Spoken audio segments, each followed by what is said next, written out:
Hi guys, welcome back to the Eyes on Leafs podcast. Today it's just me and Seb. No, Jacob.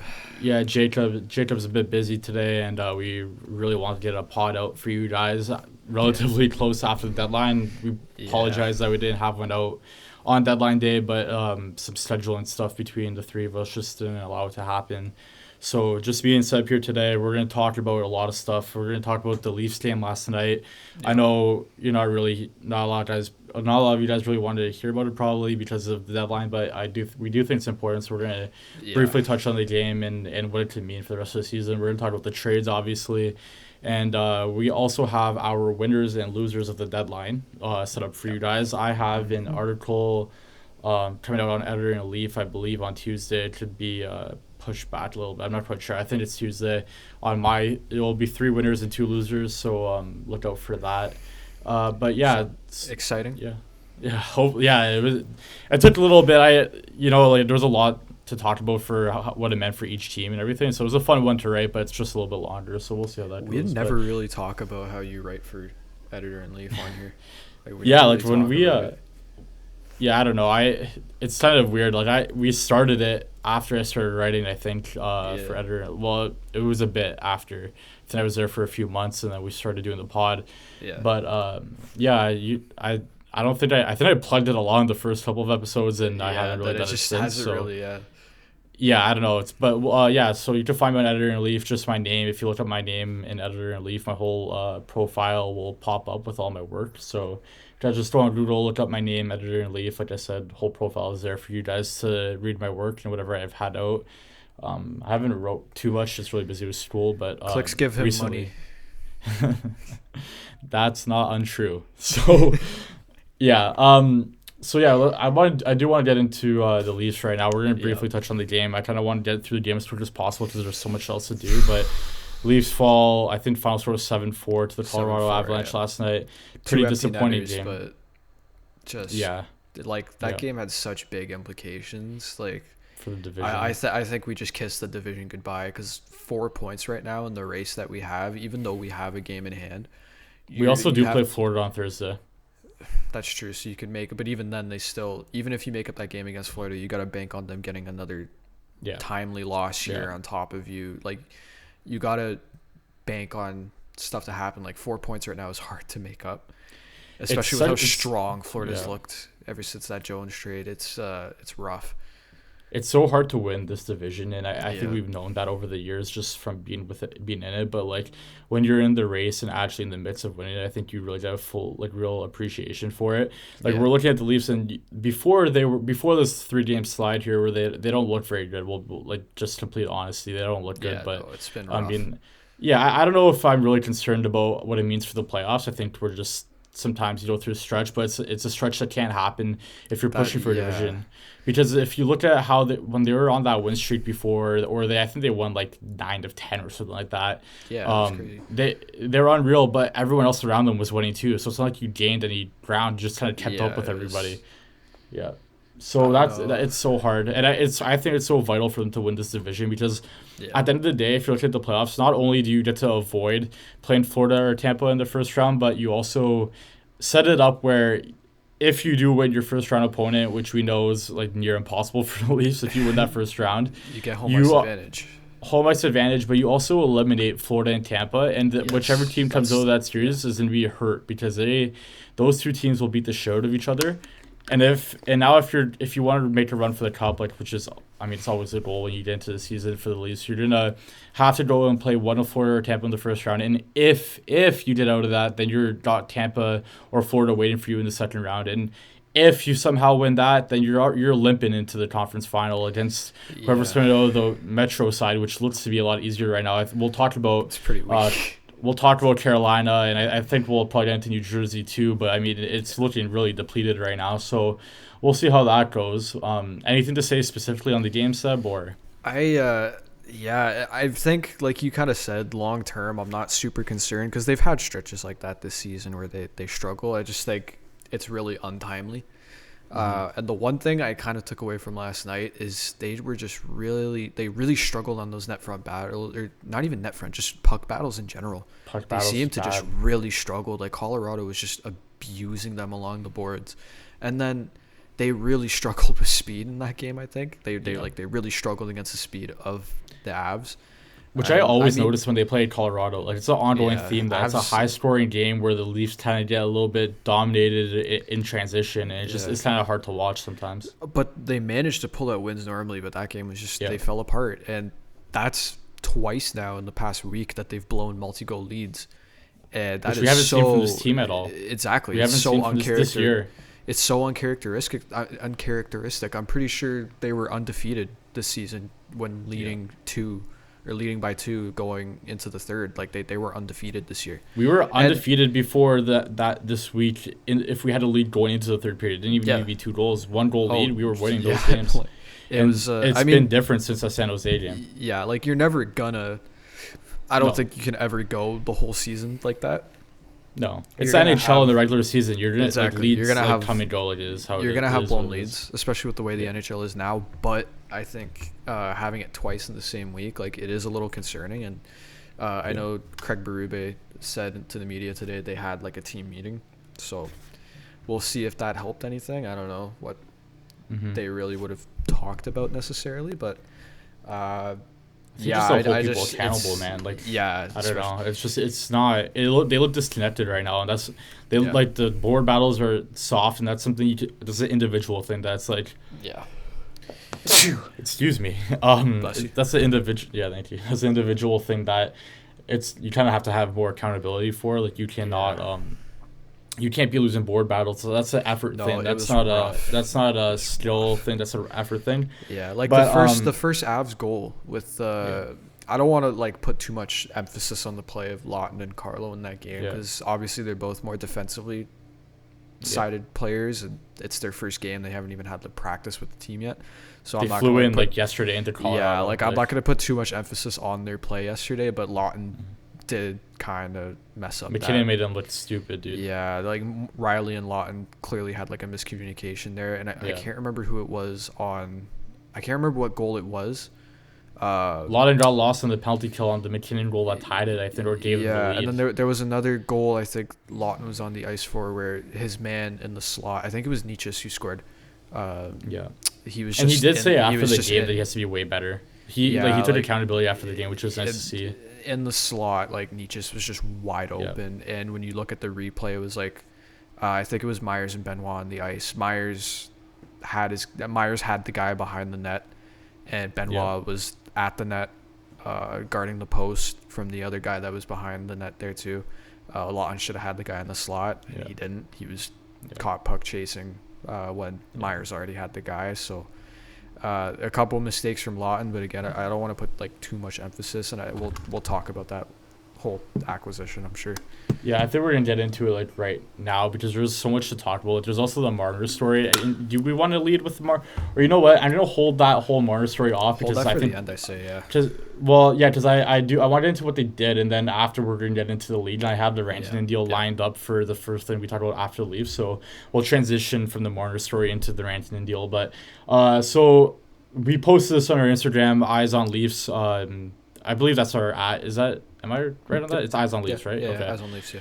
Yeah. So Eyes on Leafs on Instagram, we had a graphic up of the in and out, and I think it's easier to go through this in the individual trades. So I'll probably put it up too on the video here. Okay. So yeah, we have Laughts at 50% retained, so he's making I think a 1.5 mil right now. 1.5 for this year and next year. And next year, Carlo is at 15% retained. I don't remember the exact number. I probably should have brought that. That's my bad. 3.6. Thank you. 3.6 for the next 2 years after this one. So this year and 2 years after that. A 2025 fifth round pick, a 2027 sixth round pick. And out, Fraser Minton, Nikita Grabankin, Connor Timmins, Connor Dewar, a 26th first-round pick, a 27th first-round pick, and a 25th fourth-round pick. So, I mean, listen, I think overall, Tree Living, I thought he had a solid deadline. I think, listen, they didn't do, it's hard. Listen, it's really difficult. It's really difficult because when Tampa and Florida go to do what they do, it's hard to match. It was just so frustrating. Like at least I know I was crashing out last podcast because like there was just nothing going on on the Leafs end, and Florida and Tampa just made those crazy ass deals, and yeah, I'm happy with what he did. I just didn't have the confidence that True Living was going to make significant moves because he's just never really been that type of GM in the past. So I just got nervous. But well, this is probably the biggest deadline of his career in terms of the moves that he made. Yeah. Like you're looking. Listen, we've talked about it before. Like, I'm not gonna lie, I don't think any of us were that excited for a potential Lawton deal, but I think the pricing ended up being better than I thought it would be. There was a lot of talk about minting in a first round pick, and I was like, oh man, like that's really rough, expensive for Scott Lawton. But they got him for 50% retained. They got picks in return, and they gave up Nikita Grabenkin, which listen, I like Grabenkin. I always like those guys that are hard to play against. Like, but at the end of the day, he's not. He's funny. He did those. I think funny. The Fan First Network had him doing interviews outside the arena after the game. They caught him like 3 times. He did like 3 interviews with like getting into a taxi. They go back to no. Listen, he's hilarious. I hope he works out in Philly for them. But at the end of the day, I thought it was more of a flash. Even when he was playing, I thought it was more of a flash in the pan than anything. I thought he struggled. Like, not a great skater. He would have and you could notice. In all of his call-ups, he would have like a really strong first couple of games, and then the play just really trailed off. It's hard to stay consistent in this league. Yeah, like you said, his skating is a concern that could really hold him back at the NHL level from being like a top 6 kind of guy, or like even middle 6. I think he'll be kind of like a good 4th line, maybe 3rd line checking role if you're lucky. If that. Yeah, and I think, like you said, the pricing for Laughton, this was easily a seller's market. With how many teams just thinking they were in it. It was crazy. The prices this deadline were crazy. Yeah. So I think considering that, and we've been talking about it the whole deadline period, like they needed to make moves. I'm not going to complain necessarily about the prices he paid, that True Living paid for Carlo and Laughton. The prices are the prices, man. For focusing on Laughton for now, I think my biggest complaint about the Laughton to Toronto stuff was just the fact that like he hasn't played center in Philly that much this season, and he was playing it the past couple of weeks, but that's because of the deadline. They're trying to boost that value up. The deadline trades that they also they traded two centers. So they kind of needed it to play center, but I think the biggest thing that kind of makes this worth it is the fact that they got half retention and he signed for another season. It's not like a first round pick for another rental guy that's going to leave after 20 games. Like, we'll have him for another season after this, and at least that gives you a 3rd line solution for next season as well.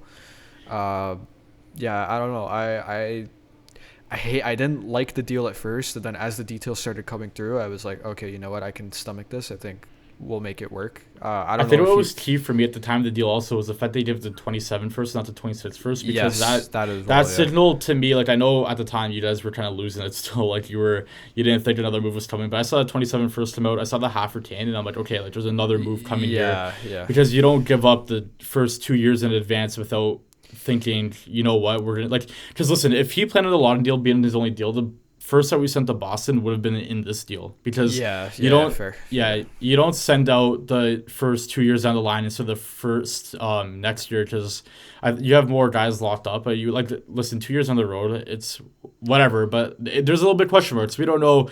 We'll talk about the Marner situation. That's conditional. Conditional, thankfully. Yeah, top 10 protected, I believe. Yeah, top 10 protected for the 2027. I think the 2025 or I think the 2026 is top 5. Yeah, I believe so too. It's tough. But I don't know. Listen, Laughton. We'll see how the 3rd line didn't look very good last night with Domi and McMahon, but I do like the potential it has. Like, I think we could see a pretty good playoff line there. Domi's defensive responsibilities will be limited now. Play on the wing. McMahon, 2 kind of babysitters. McMahon, we haven't seen him in the playoffs actually, because against Boston he was hurt, and I mean, not a lot of people talked about it, but I think that was a big loss. He really tied the room together last season. Even this season, so, he ties that whole offense together. He's the perfect gap between the top guys and the guys who don't score for shit.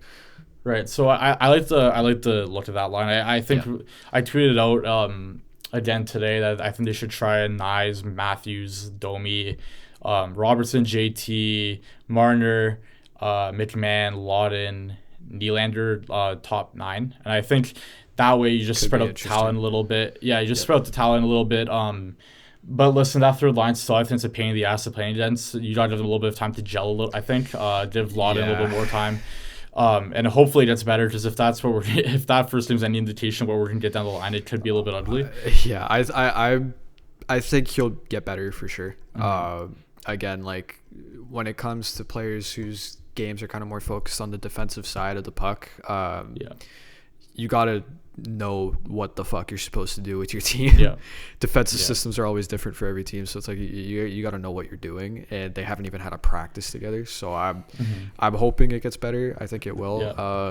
The line definitely does need some more chemistry, or they need to gel and learn each other's spots a little more. Just the passes yesterday were a little bit out of whack. I think that was for a lot of lines, but especially that through line, I thought there was a lot of putts going to feed instead of onto tape. Yeah, so I think with that line, you kind of alter the way they play by moving Domi to the wing again. It switches things up, so they gotta just figure it out. And I do like the potential of that line just being like a pain in the fucking ass for checking. Like McMahon can run you over. Domi, when he's on, is such a fucking pest, and it's so much fun to watch. Like even yesterday, he was mixing it up a little bit, and I didn't think he had a terrible game, but I just want to see that. Yeah, and you know what? Listen, like I thought we might have to see him move out to make the cap work before all the details came in. And I am kind of happy they kept him as well, because I think there is potential, not even potential in the fact that he'll grow as a player. Like, I'm not saying that. I'm saying potential in the lineup to play better than he's played this year, because we've seen it from him. And that was another reason why I put that tweet out today, putting Domi on the first line, because we've seen him perform with Matthews, and that line looked good. But we'll see. I do want to talk about Carlo now. I think Carlo was a trade that we didn't see coming. I don't think the Leafs were ever linked to Carlo at all. I didn't even think Carlo was going to get traded. Me neither. There was some rumbling a little bit that his name could be out there for Boston. Yeah, exactly. But I didn't think he'd get traded here. Listen, I didn't think Boston would trade like two pretty big fish players to their divisional rivals, man. Yeah, like Dave. We'll talk about it, I guess. But we'll talk about the Marchand deal later, because that's definitely one of the biggest ones that happened in like a crazy deadline. It was unreal. It was as a hockey fan, like sometimes I wish I wasn't. Yeah, sometimes I wish I wasn't like specifically a fan of one team, because like when that Marchand deal goes down, everyone who's not a fan of an Atlantic division team is like, oh my god. And we're sitting there like, I'm like, oh my god, are you kidding me? Like why? I the Carlo trade happened right after. I couldn't even be happy about it. I was literally I didn't even smile. I was like, oh, cool. Fucking Martians on Florida. I have to deal with this shit now, and like, just kill me, man. I think kill me.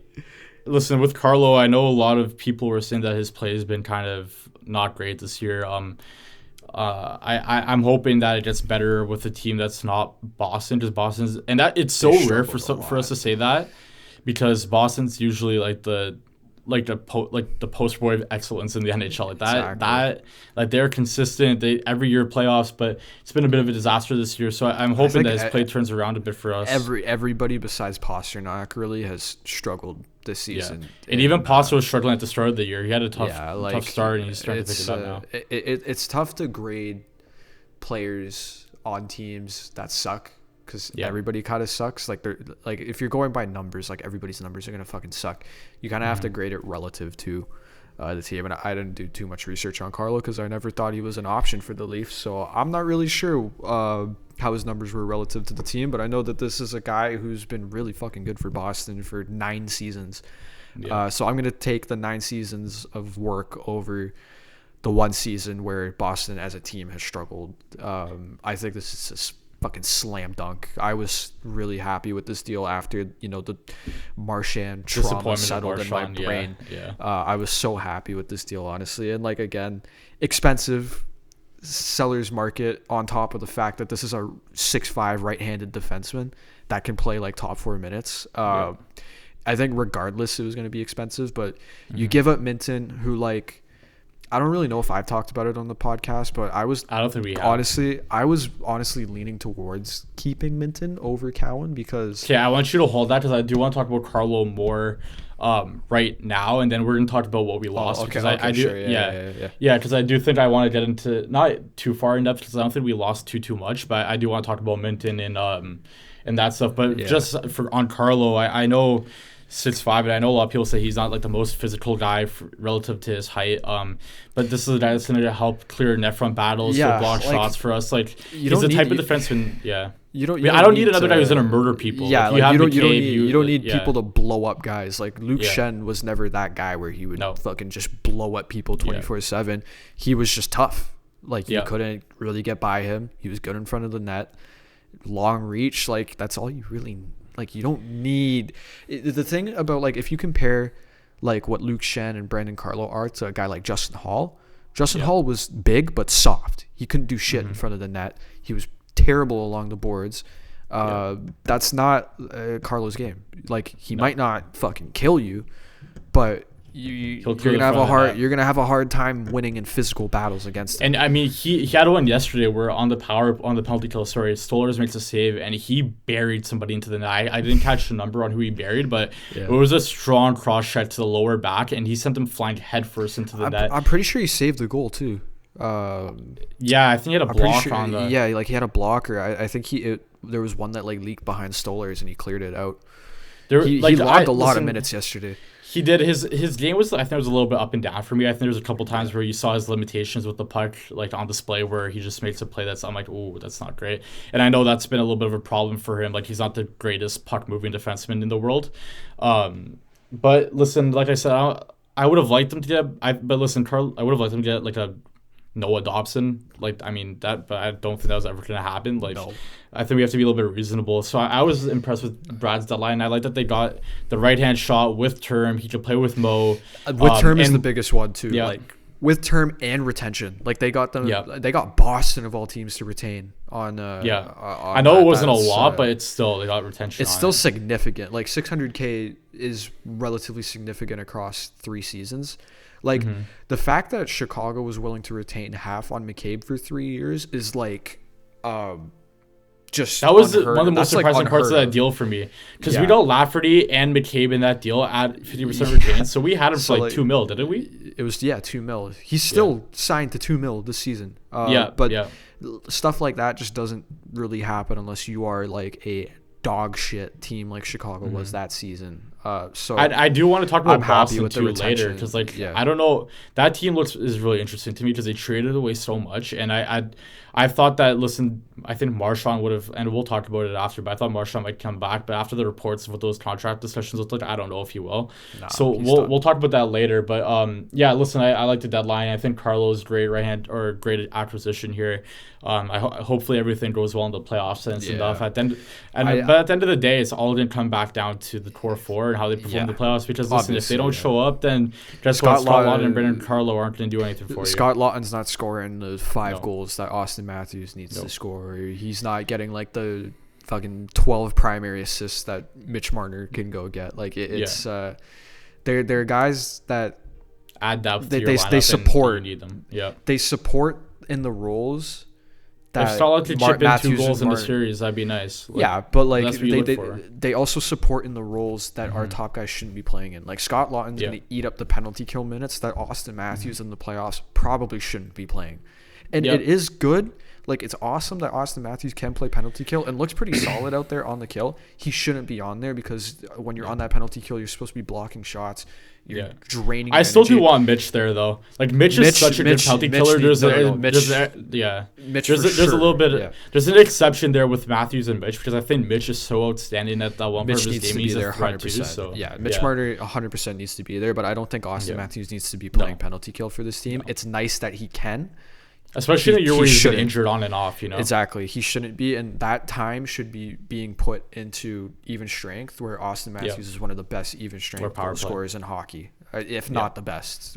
Obviously, this season different, but yeah. he's the best even strength goal scorer. Listen, we talked about it last pod too. Playing. His best playoff series, he was coming off a year where he only scored 40. So like, yeah, people are losing about Matthews, that I understand why. I'm still a little bit nervous about it, but I'm hoping that when we come playoff time, like, listen, Matthews has as much shit as he gets for the playoffs, and listen, he deserves it because he hasn't scored in a game 7 in his career. Like, there's reasons to get upset with Austin Matthews, but I do think he has, as he's gotten older, he's done a lot better at transitioning his game into more of a playoff style game. He's had his clutch more physical too. Yeah, he has. That game 6 against Tampa, he scored to put the Leafs up 1-0. He had the breakaway goal against Boston last season. In game 3. Game 7 last year, he had the assist to Willie on the goal to put them up 1-0.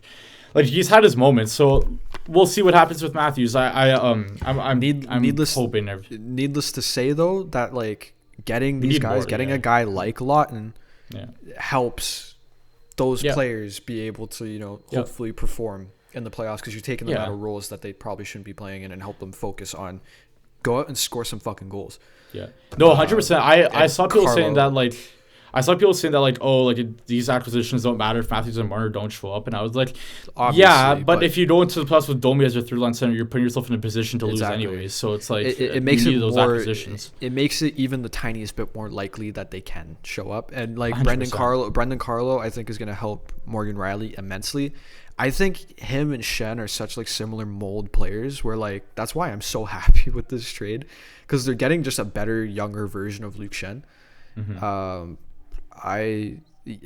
Morgan Rielly's played the best fucking hockey of his career beside Luke Shen. Once they get this kind of chemistry figured out, I'm really excited to see how Rielly can play, especially with how much of like a down year he was having and how much better he's looked recently. And how he just turns it on every fucking playoff. He's the best.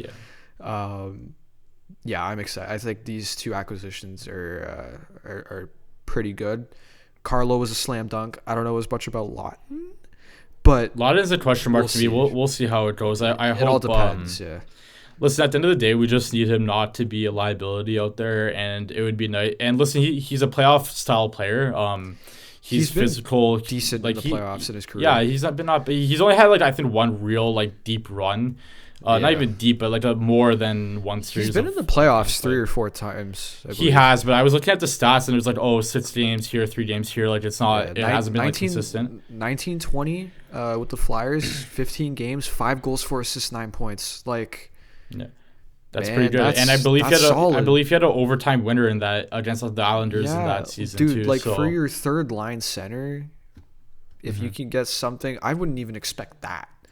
From him in the playoffs. Dude, scored 2 goals in the first round, and I'm happy with that. I would like run down the street naked if Scott Lawton had 2 goals in the first round. I'd be jubilated. Yeah, okay. We'll exactly. Listen, they're not here. They're not. There. Yeah, that caught me off guard. I'm not gonna lie. I didn't know how to transition that. Lawton. All right, we're getting back on the rails here. Lawton isn't ranting in. We're not expecting him to score a ton, but good addition. We'll get into who we lost now. Minton. I know you have something on Minton. I do want to. I just want you to hold on Minton. Actually, you know what? No, we can't into Minton now. Listen, I'll say my part arguably first. The biggest piece that we lost. Yeah, I know you have something to say, so I'll say my piece first, and I'll let you go off on what you have to say. I thought. Listen, Minton. I always liked Minton. I thought, but I didn't think he was anything that special. I thought if at the best we'd see him as a third line center. Yeah. His scoring numbers in junior and just through all levels. All through all levels of hockey, I have never been like the highest rate for him. What really makes him what I think will be an NHLer in the future is his hockey IQ, his defensive ability. Very responsible. Like you even tell he's a really young guy, but still very responsible when he's on the ice. He's just smart. He's smart out there, and he finds good spot. Like his first NHL goal was just a really smart play and just picking like the right moment just to slide in. Yeah.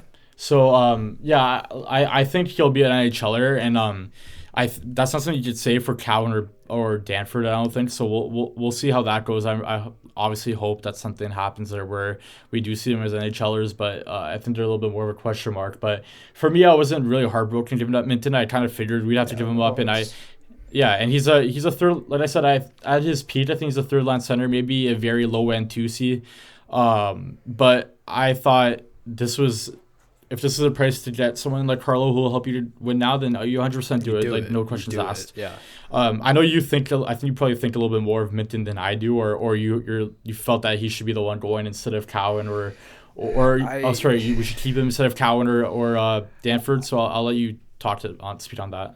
The people might view that as like a hot take, I think, because before this deadline I was of the mindset that like if I wasn't really saying I think they should have traded like Cowan before Minton or something is not me like being attached or something. I was not attached to any of these prospects. I was fine with seeing any of them go because regardless, any of them going means you're improving the team now. I'm fine with that.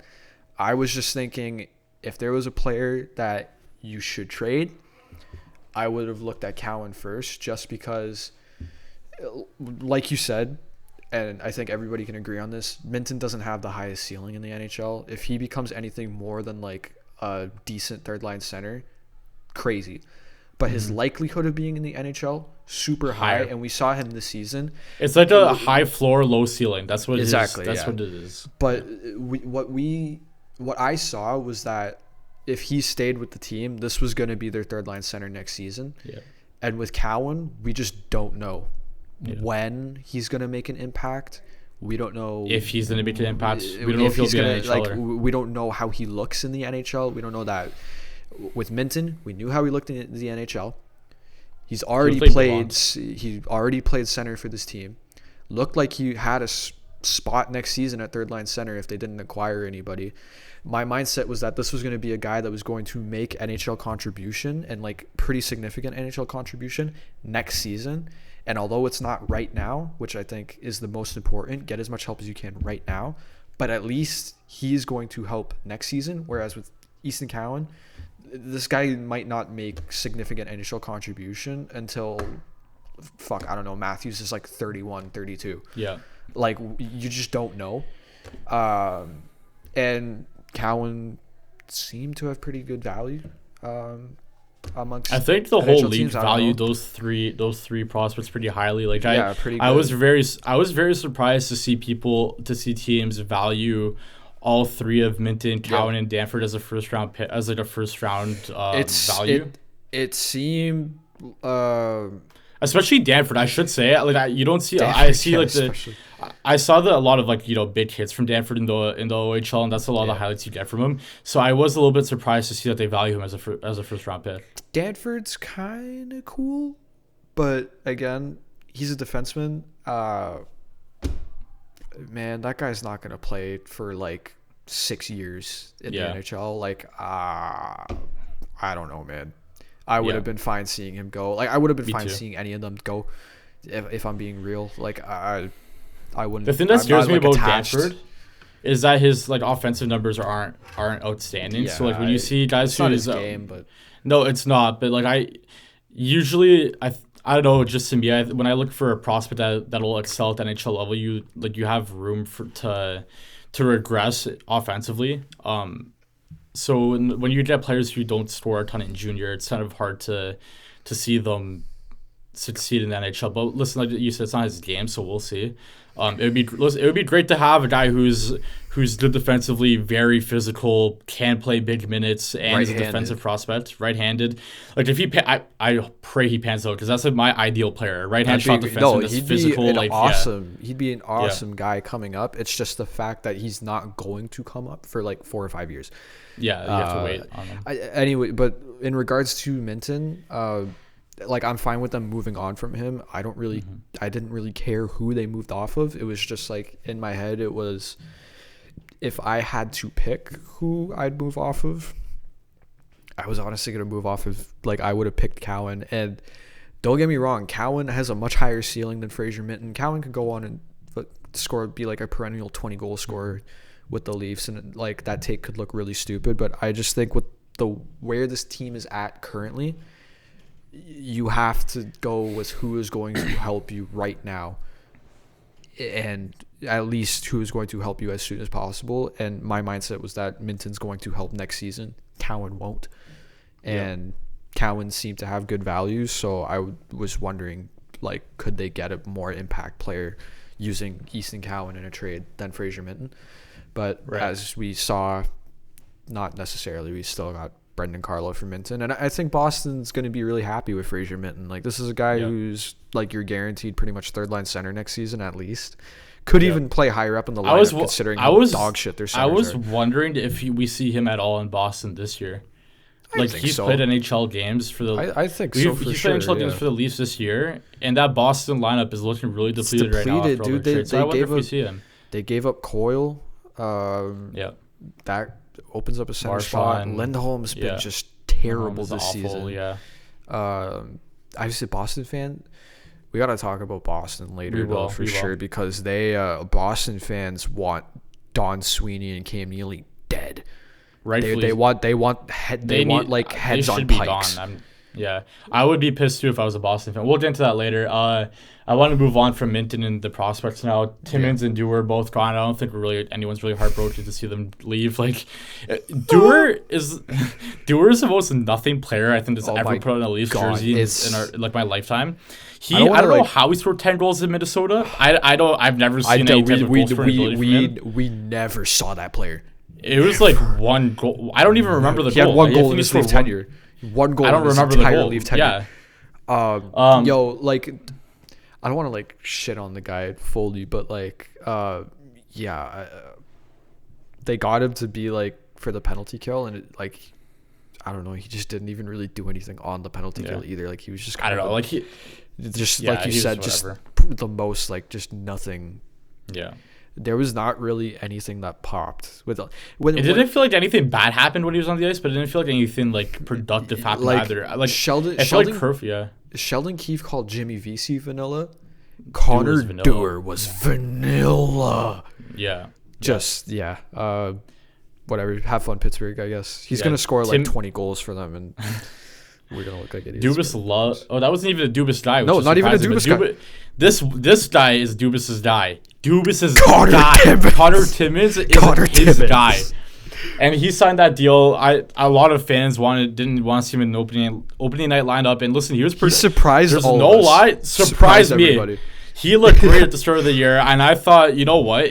I was always waiting for the regression because I'm like, this is not Connor Timmins that I'm watching. I respect. But I was really, I was always on the wait for the regression train because you can't fool me. I am familiar with your game. I am familiar with your game.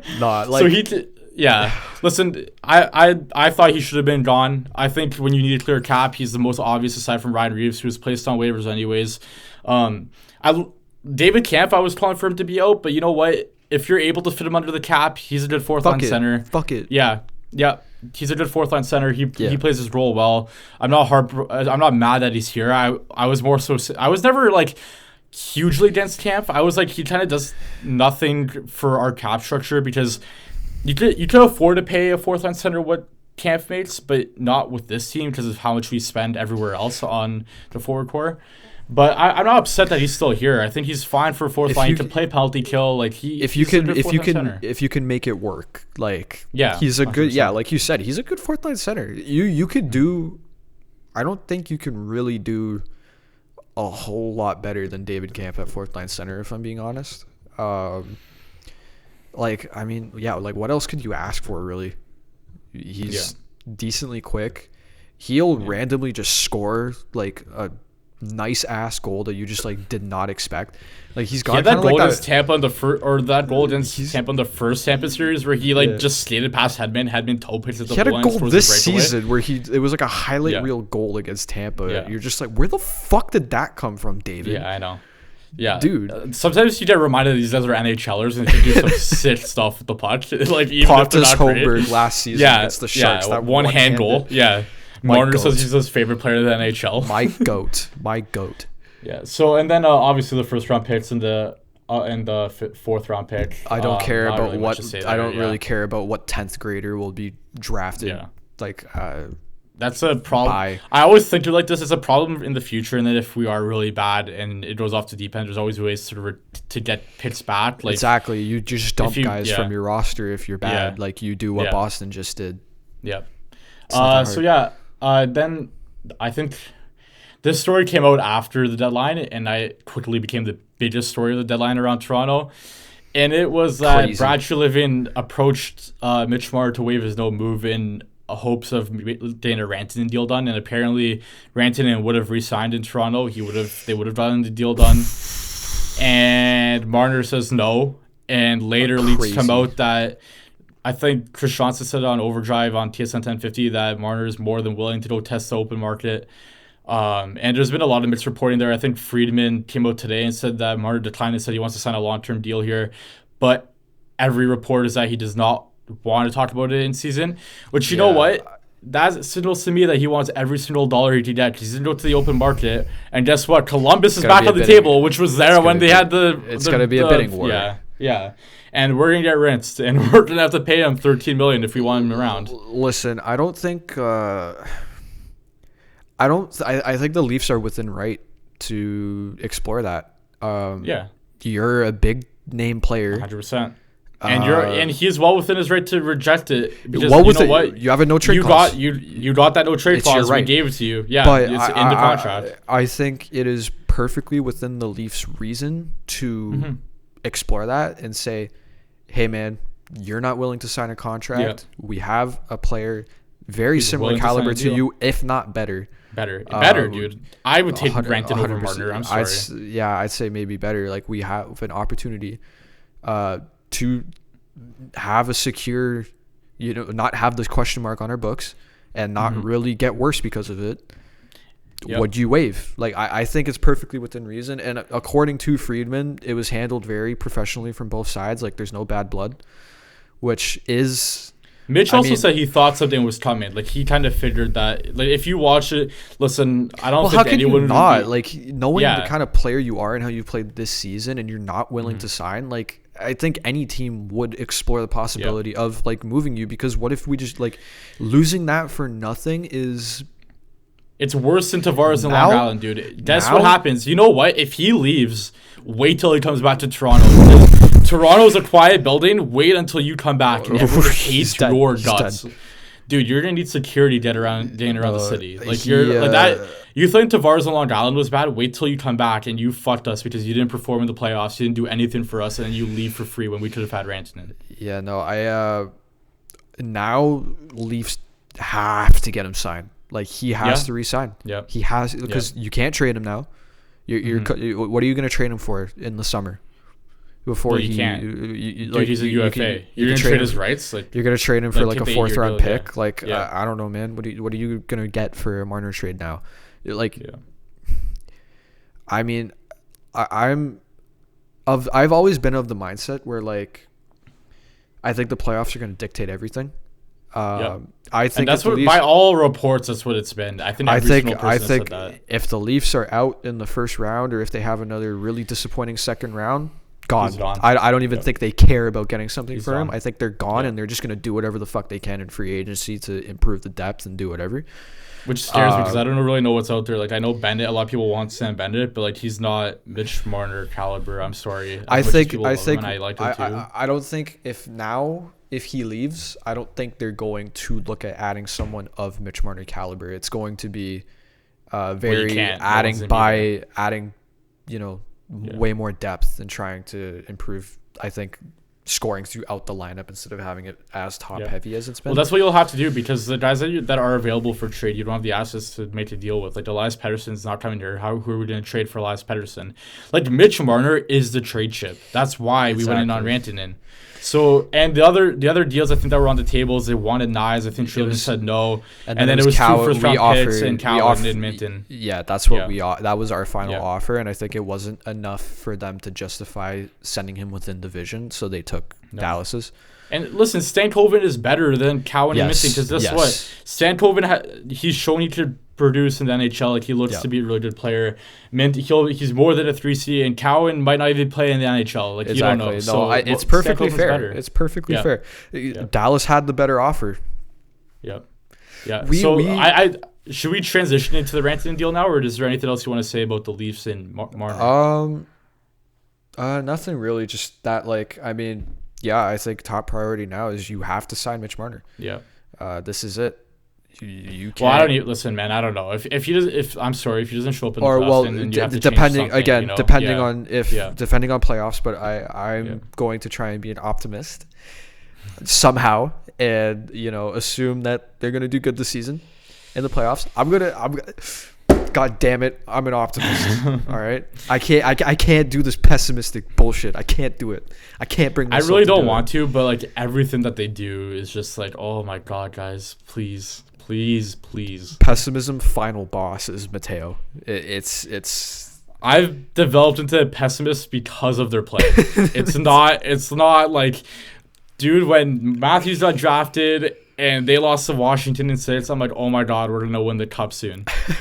And then they lost to Boston. And I'm like, oh, that hurts. What do you mean? And I'm like, okay, it's all right. It's all right. Then they lost to Boston. I'm like, oh, that one really hurts. And then they lost to Columbus. I'm like, oh my god. And then Montreal broke me. Montreal destroyed me, and I just don't believe these guys at all anymore. They already have 3 cups. What are you talking about? They have 3 cups Not already. your Xbox, pal. All right, so we're gonna move into we're good. Yeah, we're good to move. All right, we'll move into the rest of the league now. So we started talking about the Rantanen deal. Obviously, we're gonna get into it just so we're clear. Rantanen goes to Dallas, and Carolina. That's Logan Stankoven, 2026 first, 2028 first, 2026 third, and 2027 third. Thoughts on the deal? I think Carolina did good, all things considered. I'm seeing people call them like the biggest like losers of the deadline because of this, and I can't bring myself to say that. I think what they did trading for Rantanen in the first place was bold, and the way they did it, they wanted to make sure that they could get him at the lowest possible price. If they stalled on that deal and didn't make that trade when they did, and let it leak out and then a bidding war starts, they were going to pay way more than what they paid for him. They did what they had to do, and you know what? It didn't work. Sometimes shit just doesn't work, and I think they were able to recoup pretty solid assets. I don't think they hold on to those 2 first-round picks. They're going to trade that shit for somebody else. I thought we were going to see a Pettersson deal on the deadline. I truly believe we that could Pettersson see it in the was going to be summer, Carolina. man. I think that's what we'll see, but I truly believe that. I think they were saying that it took. I think that it took. They were saying it took too much time to get done, so they couldn't flip the assets. But I really thought we were going to see a Pettersson deal by the end of the day, and he was going to be in Carolina. I think Pettersson is a way better fit in Carolina than what Mikko Rantanen would be.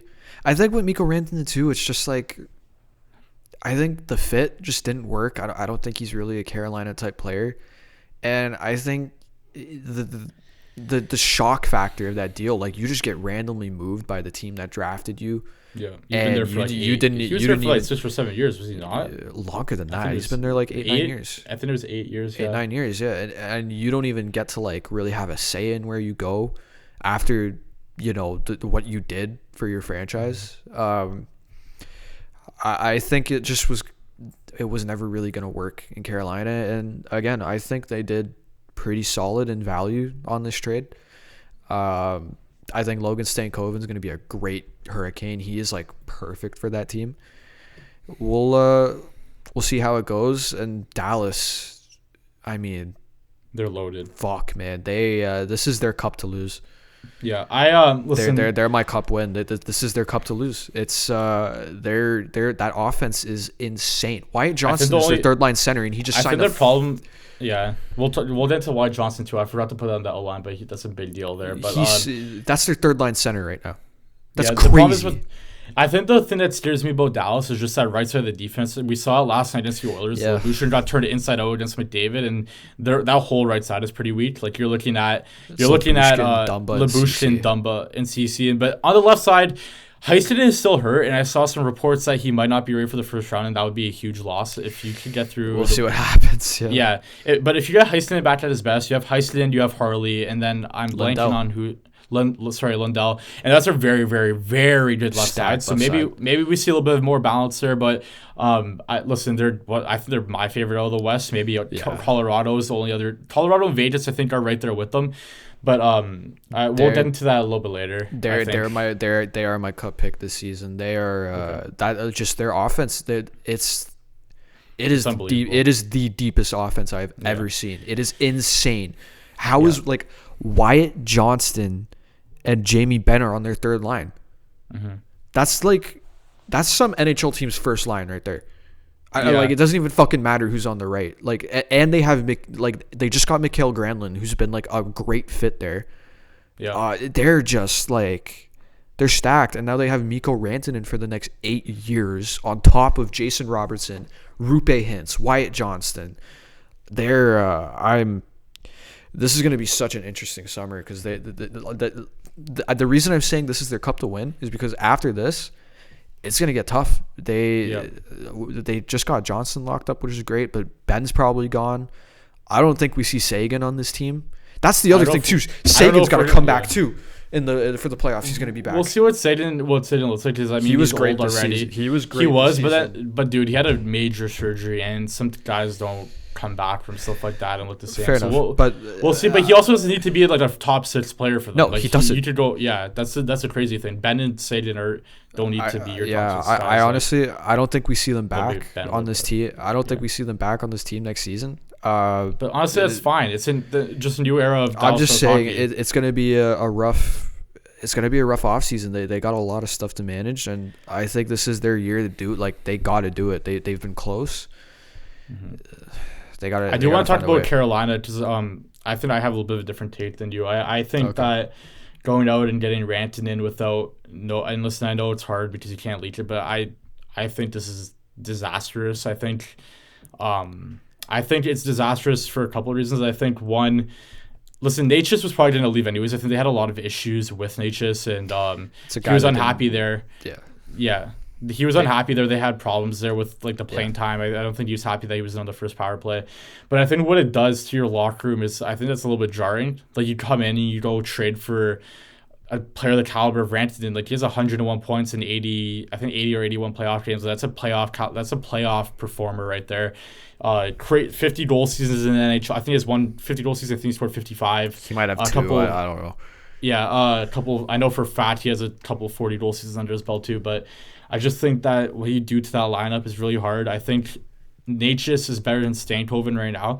And all my concerns with Carolina are centered around this year because I think that West is the left side of the bracket in the Metro and the Eastern Conference is so wide open this year. Like, I think Jersey, we talked about them last pod, they are tumbling and it's not looking good. I think you're getting to the point where Columbus could honestly take that 3 spot. And I think they beat Columbus. Columbus has been a great story, but I think they would be able to beat Columbus. And Washington, for me, I think Washington, they'll win their wild card series, but I think that after that, it's kind of a question mark for me. It's a little more hairy, yeah. Yeah, and I thought that if you were able to keep Rantanen as a rental, or if you were able to lock him up, I thought this team was primed to go on a very, very, very deep run, potentially go to the Cup final, and now I'm like, okay, do you win your first round series against? Like, that's tough. They are significant. I think they're significantly weaker right now than they were at the start of the year. I will say, if I was the GM of the Carolina Hurricanes, I'd keep Mikko Rantanen because at the end of the day, that caliber of player, like, you're going for a cup, you're in the same kind of position as Dallas. You've been right there a few times in the past 5 years. Second round. They've been in a couple conference finals. Yeah. You've been right there a few times. Like, this is the kind of player that you've been missing that can push you right over that edge. Even if you can't get an extension worked out. And he seemed to just be figuring it out, too, at the end. Like, he was getting a couple... A lot of people are like, oh, the system doesn't fit him. But I'm like, why don't you give him more than 10 games to try to figure it out? It had been, especially with a he's a great player. He'll figure it out. If I was Carolina, I would have kept him. Mm-hmm. But I think considering the circumstances, I thought they did good in the trade. Like, just looking in the trade in a vacuum, I think they did good in it. Yeah. I can see the logic behind trading him. Considering, again, we just said it, with the caliber of player this guy is, just losing him for nothing after what you gave up to get him, seeing it's not working. They made a bold move.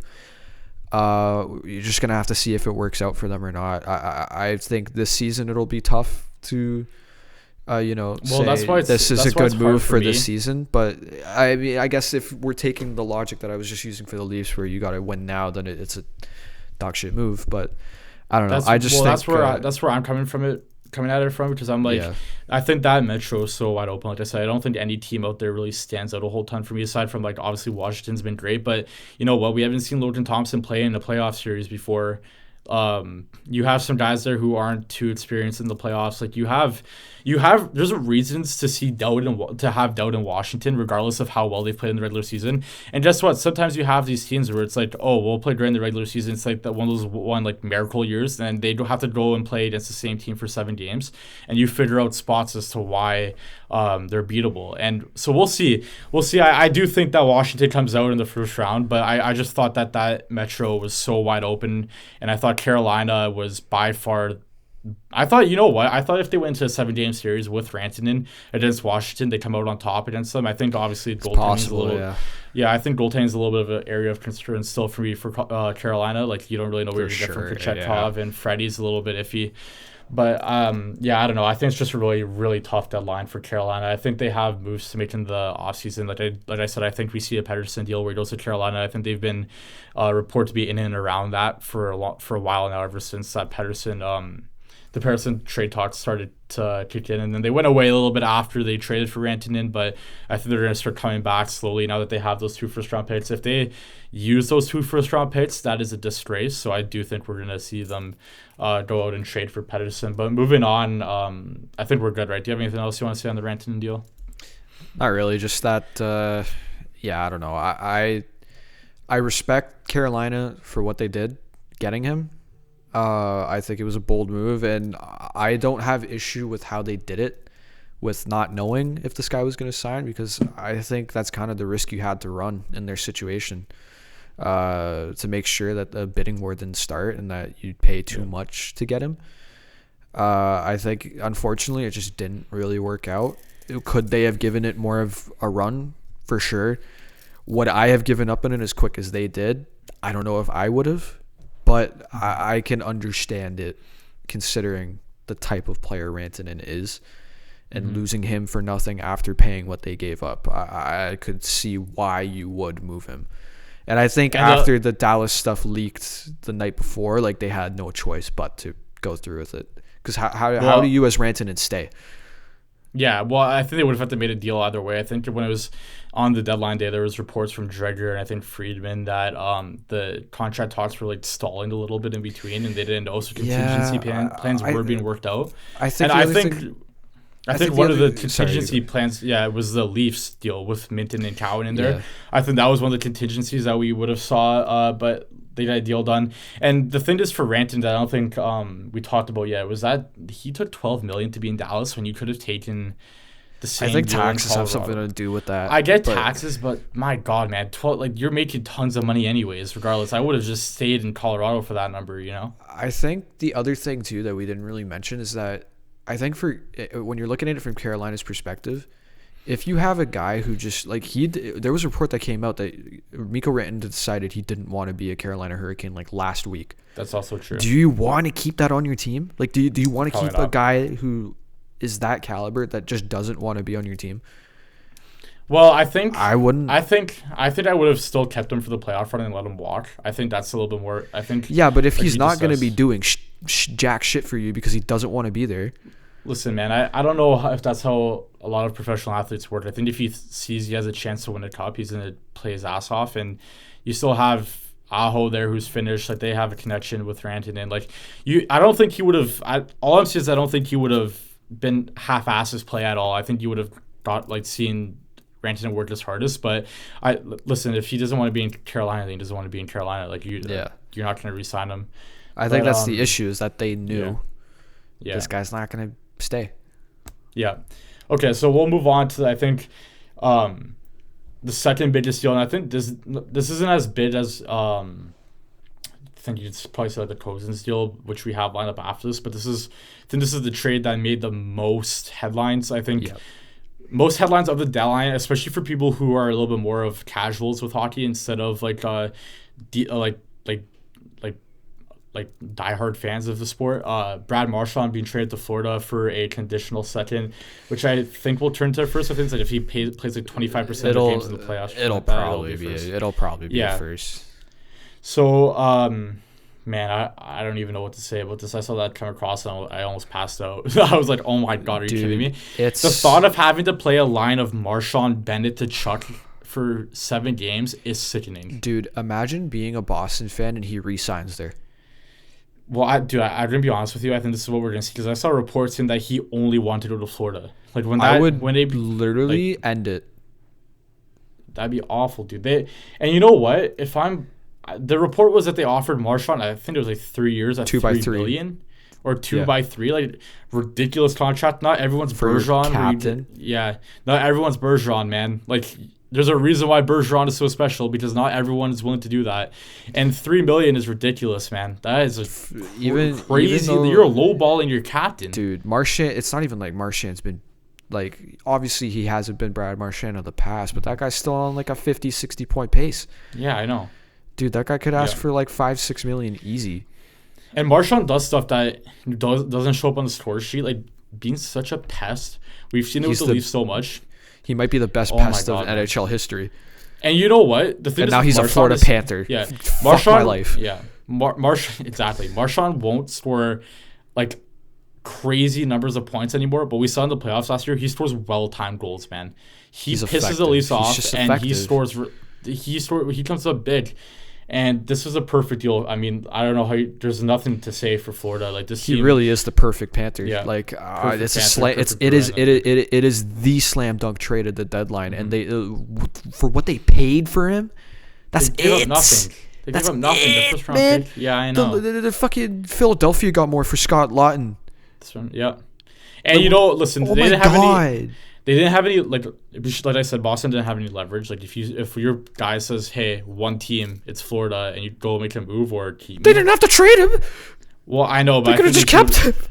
I think he would have walked, dude. Like I truly believe he would have walked unless it's definitely possible, but Boston thought, okay, we'll move on this number, and he might not be happy now because there was a report that he was hurt by the contract offer he got. Because dude, that's a ridiculous lowball. I would be, yeah, I would be too. You put that much time into that organization, and that's the lowball that they did. Lowballing him like it's Facebook Marketplace. Like, what are you doing? That's ridiculous. Your fucking captain. What are you doing?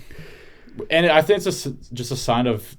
Like I think we could do a whole pod on Boston on what's going to happen in the offseason. We could do a lot of pods on just specific franchises. Like Buffalo, and we're going to talk about Buffalo here soon because what are they doing? But like I don't know. There's not much else I can say about this deal. I think it's perfect for Florida. Boston. I thought that it was going to be a quick turnaround, and I don't know. We'll see what happens because they have a lot of holes on their roster. And I thought earlier in the pod, I thought Marchand might come back in free agency, but then you saw those reports of how the contract negotiations go, and I think that's out the window. I don't see him coming back. So we'll see. We're going to see how that goes. A little bit of a hypothetical question: if he resigns there, do you give him the captaincy back? Damn. Yo, wait, hold on. If he comes back, do you just give him the seat right back, or is that McAvoy's seat now? Like, do you just give McAvoy's seat? Shit. I didn't think about that. Fuck. It just I don't think they're gonna rock with a captain next season. I don't think so either. I think right now, like, the only guy who has a letter is Pastrnak, and he has an A. Like, they have one A and nothing else. I don't think they rock with a captain next season. Probably not. If Marchand came back, I still don't think they do. I think if it's a different general manager and a different president, then he'll get it back. If it's the same general manager, think so? I don't know. If it's the same general manager, he's not, because it wasn't his fault. Yeah. This is Don Sweeney's fault because he lowballed his fucking captain. I agree. Yeah, I don't know. I don't have much else to say on the deal. Do you? Like, I mean, it's hard to really have a really big discussion on this trade because it's so obvious as to why it's so great for Florida, and it's so obvious as to why it's so mind-boggling for Boston. The Marchand Kachuk Bennett line is going to be in my haunt my dreams. If we have to play that in the playoffs, I won't be the same person. I won't be the same person. I will be two different people. I'm going to turn into the Joker. I bought a Florida jersey.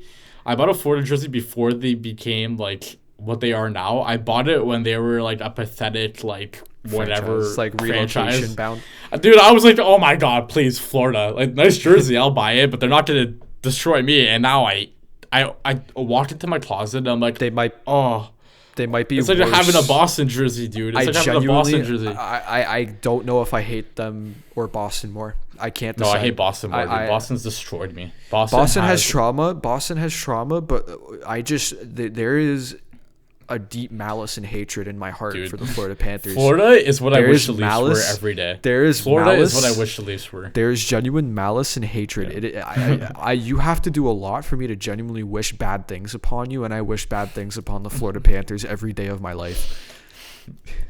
Okay, we're gonna move on now. I think that's a solid way of ending that trade talk between two teams that we absolutely hate with a passion.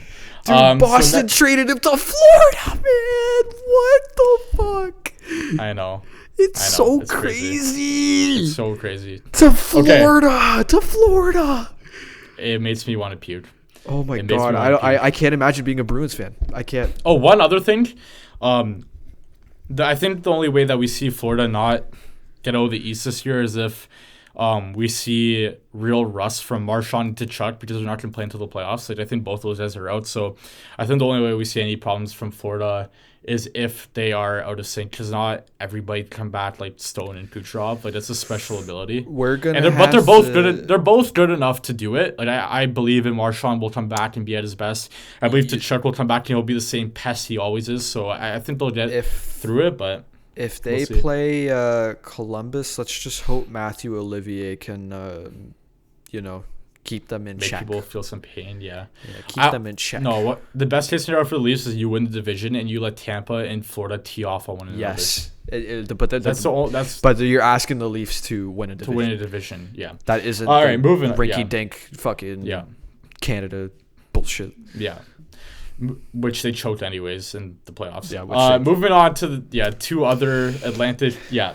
Moving on to two other Atlantic teams. We're gonna talk about the Dylan Cousins deal now. So to Ottawa, Dylan Cousins, Dennis Dilbert, a 2026 second round pick, and to Buffalo, Josh Norris and Jacob Bernard-Docker. And before we even get to this trade, what stood out to me instantly for some reason, I don't know why this stood out to me, but Buffalo had the whole thing where they didn't stick up for each other. And then they sacrificed Dennis Dilbert their very next game at the opening faceoff to Olivier, and he got his face caved in, and he stood in there and he tried so hard, but Olivier is a bad man, and he kicked his ass, and then you trade him right away. Dude. You sacrificed him to Olivier, and it was like, get out of my franchise, please. And I'm pretty sure he's from Buffalo. They're having issues sticking up with each other. Yeah. So they go get Josh Norris and Jacob Bernard-Docker. Yeah. Who are both relatively soft players. Yeah. I think this is the biggest fleece of all time. That's a lie. That's I was gonna say exaggeration. Okay. I think this is a Buffalo loss. I don't think it's a fleece though. I think it's a fleece, and I'll tell you why. I don't think it's a fleece, but I do think that this is a big loss. Do not let loss Kevin Adams make deals. Here's why I think it's a fleece, okay? Cousins, when he came into the league, he would fight everybody. He'd score. He'd skate. He'd work his ass off, okay? Now, Buffalo, they locked him up to a great deal. Long-term deal, reasonable cap hit. Cap's going up more than we thought it would when they signed the deal, so it's even better now. And Buffalo fans now call him soft. They think he's part of the problem. And I think that locker room is so toxic that anybody will lose it in there. And I think that you will see a boost from Cousins. And you know what? He played his first game for Ottawa yesterday. We saw it then. He had 9 hits. 9 body checks in an NHL game. He's a tough dude, man. Buffalo just fucking sucks. Yeah. Your locker room stinks, and you have no real aspirations of winning because you traded Dylan Cousins and re-signed Jason Zucker. You fucking suck. You fucking suck. Yeah, and Cousins, they asked him, hey, like, what's it like to fight for wildcard spot? He's like, not something I'm used to. And we were not going to talk about Yoki Haru because it's not really a consequential move, but he also said, I've been waiting for this trade for a long time after he got traded to Boston. You suck. There's serious issues in that room. You're terrible, and you're not a serious franchise, and your general manager's not serious. He hires a dog shit coach after dog shit coach after dog shit coach. Yeah. You suck. You're terrible. I'm sorry. You I just think fucking suck if you go down to your one core. for one, one for one, and who's a better player? I'm taking Cousins over Norris. And there's injury issues there with Norris. Yeah, and he's under a more expensive deal. I don't know. I don't see the appeal for Buffalo in this situation aside from trying to change the mix up. Dude, Norris has had 3 surgeries on his one shoulder. Yep. No, it's how can you trust somebody who's brutal. Like that? You know what? The more you're explaining this to me, the more I think maybe this is a fucking Ottawa fleece, because the thing is that like Dylan Cousins has struggled in Buffalo the past 2 seasons. Very obvious, not performing to his deal. Everybody else has, underperformed a bit too since that like explosive year they had, where they still missed the playoffs, but that's besides the point. It was a good year. Like it was a good year. We all thought they were making the playoffs after that, but Dylan Cousins has struggled. Don't get me wrong, not performed up to that contract at all. Has Josh Norris performed to his contract at all? He's been constantly injured. When he's healthy, he's like a 50-point guy making $8 million. They signed him to be the 35-goal scorer in 60 games that he was when he got that deal, and he hasn't even been close to that. It's the only thing you could say is that like Buffalo gets maybe the better defenseman in the deal with Bernard Docker. But like maybe that evens out the value. But like Jacob Bernard Docker is not that. Dude, he was a healthy guy. Scratch today for Buffalo. He's a healthy scratch today for Buffalo. He's not special. He's not like There's that. There's not any added value there.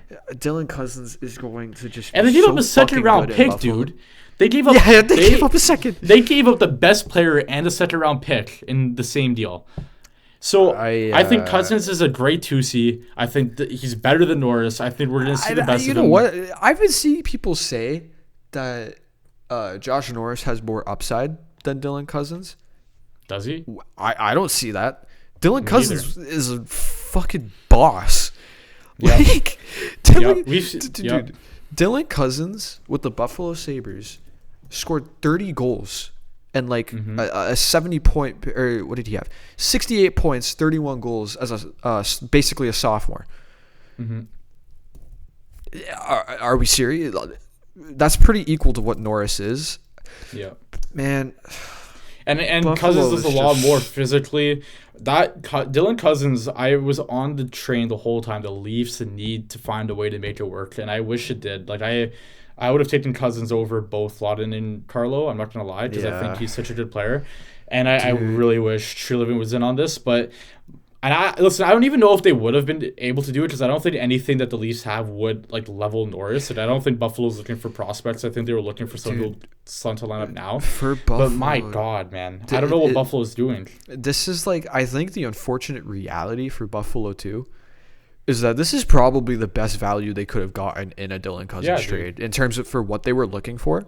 This is probably the best kind of package they could have gotten. I can't think of anything better. Player. Maybe. Well, ruined his value in Buffalo. I think he'll be fantastic in Ottawa. I think the only other player you could have like maybe even looked at as like maybe being relatively equal to what Norris is like a Zegras deal. And even that is literally the only other. Zegras is not as good as Norris in my opinion, but I don't think he's as good as Norris or Cousins. Like, not even close. But man, Buffalo is just the most confusing. One of the most confusing deadlines I've ever seen. They're just doing random bullshit at this point. Let's re-sign Jordan Greenway. Let's re-sign Jason Zucker. God awful. We talked about it. I think on the pod. Just awful. Oh yeah, we did. That was just horrific. Just awful. Let's re-sign Jason Zucker, who's 34, instead of moving him for assets. Yeah. Like sure, but let's go trade Dylan fucking Cousins for an injury-prone center, making more money. I've seen a lot of Buffalo fans turn on Cousins. I'm like, dude, look at your locker room.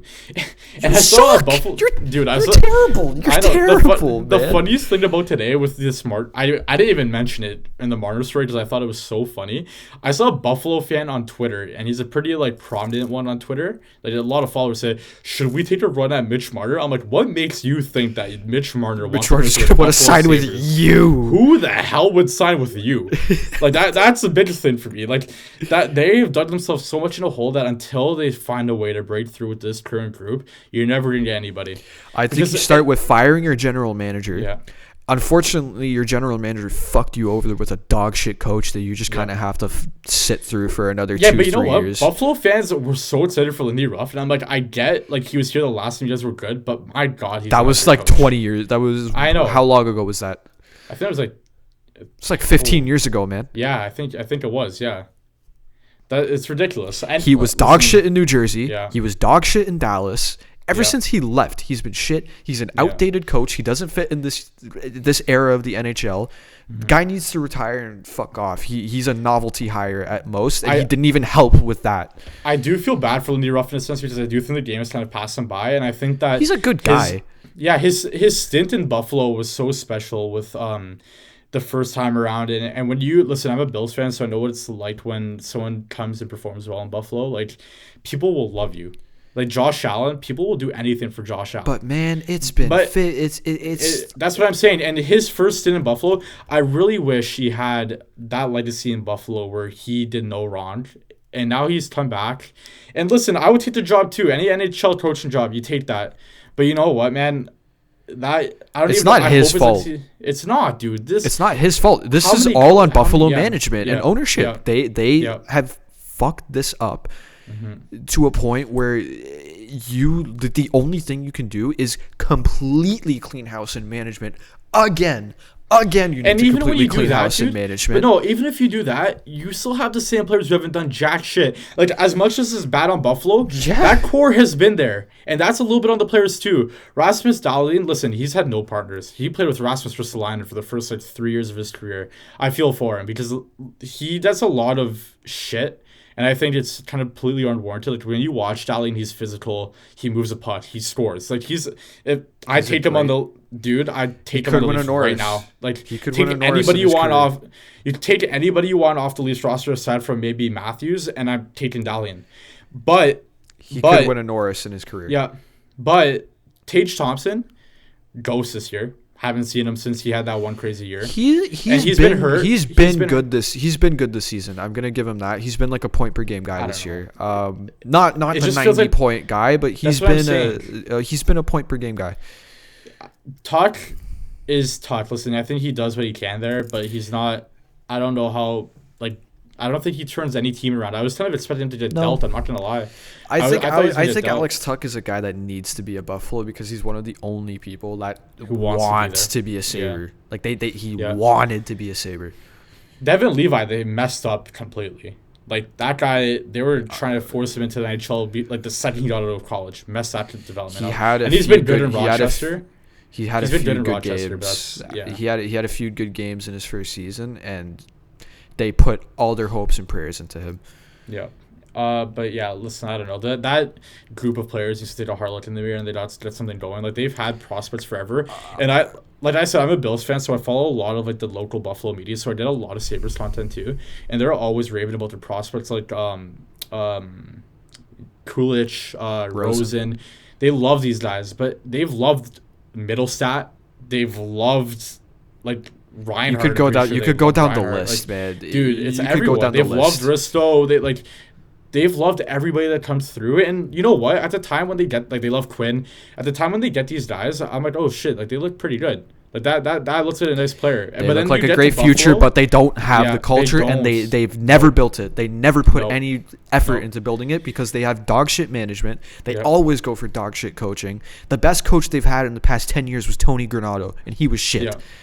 Yep.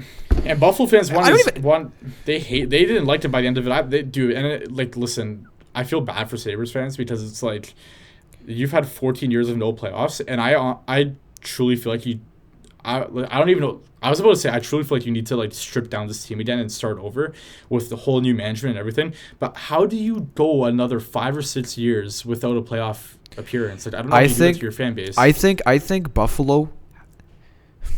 Now I don't know because Kevin Adams is just fucking up this team with every roster decision he makes. But they have the pieces. I think this is severely a culture issue.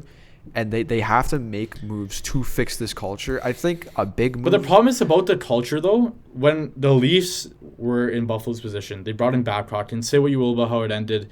When he changed came the in, culture. He changed the culture, but he changed the culture on a dog shit team with no pieces that we would use for our future aside from Gardner and Riley. Buffalo is a special kind of dog shit. Right now, this team is dog shit, and they don't have the culture with the core that they like. This would be like if we had Matthews, Marner, Nylander, and Tavares here, and our culture was dog shit. And listen, you know what? Our culture might be shit because we don't win in the playoffs, but at least we get to the playoffs. And this is a different, special type of shit that they're dealing with right now. This is something that is truly just special in sports, not just hockey. This is just special. They own the biggest playoff drought. Like you're up there with the New York Jets. You're up there with not even the Cleveland Browns anymore. I think it's the Jets and them that are on par with each other. We can talk about forever Hours, about what we can do for what we would do if we were Buffalo. Yeah. What do you do? How do you fix a team that is this really fucked up? I think the thing is with Buffalo is that any other franchise, you tear it down and start again, but I don't know how you tear it down and start again after you haven't been in the playoffs for 14 years.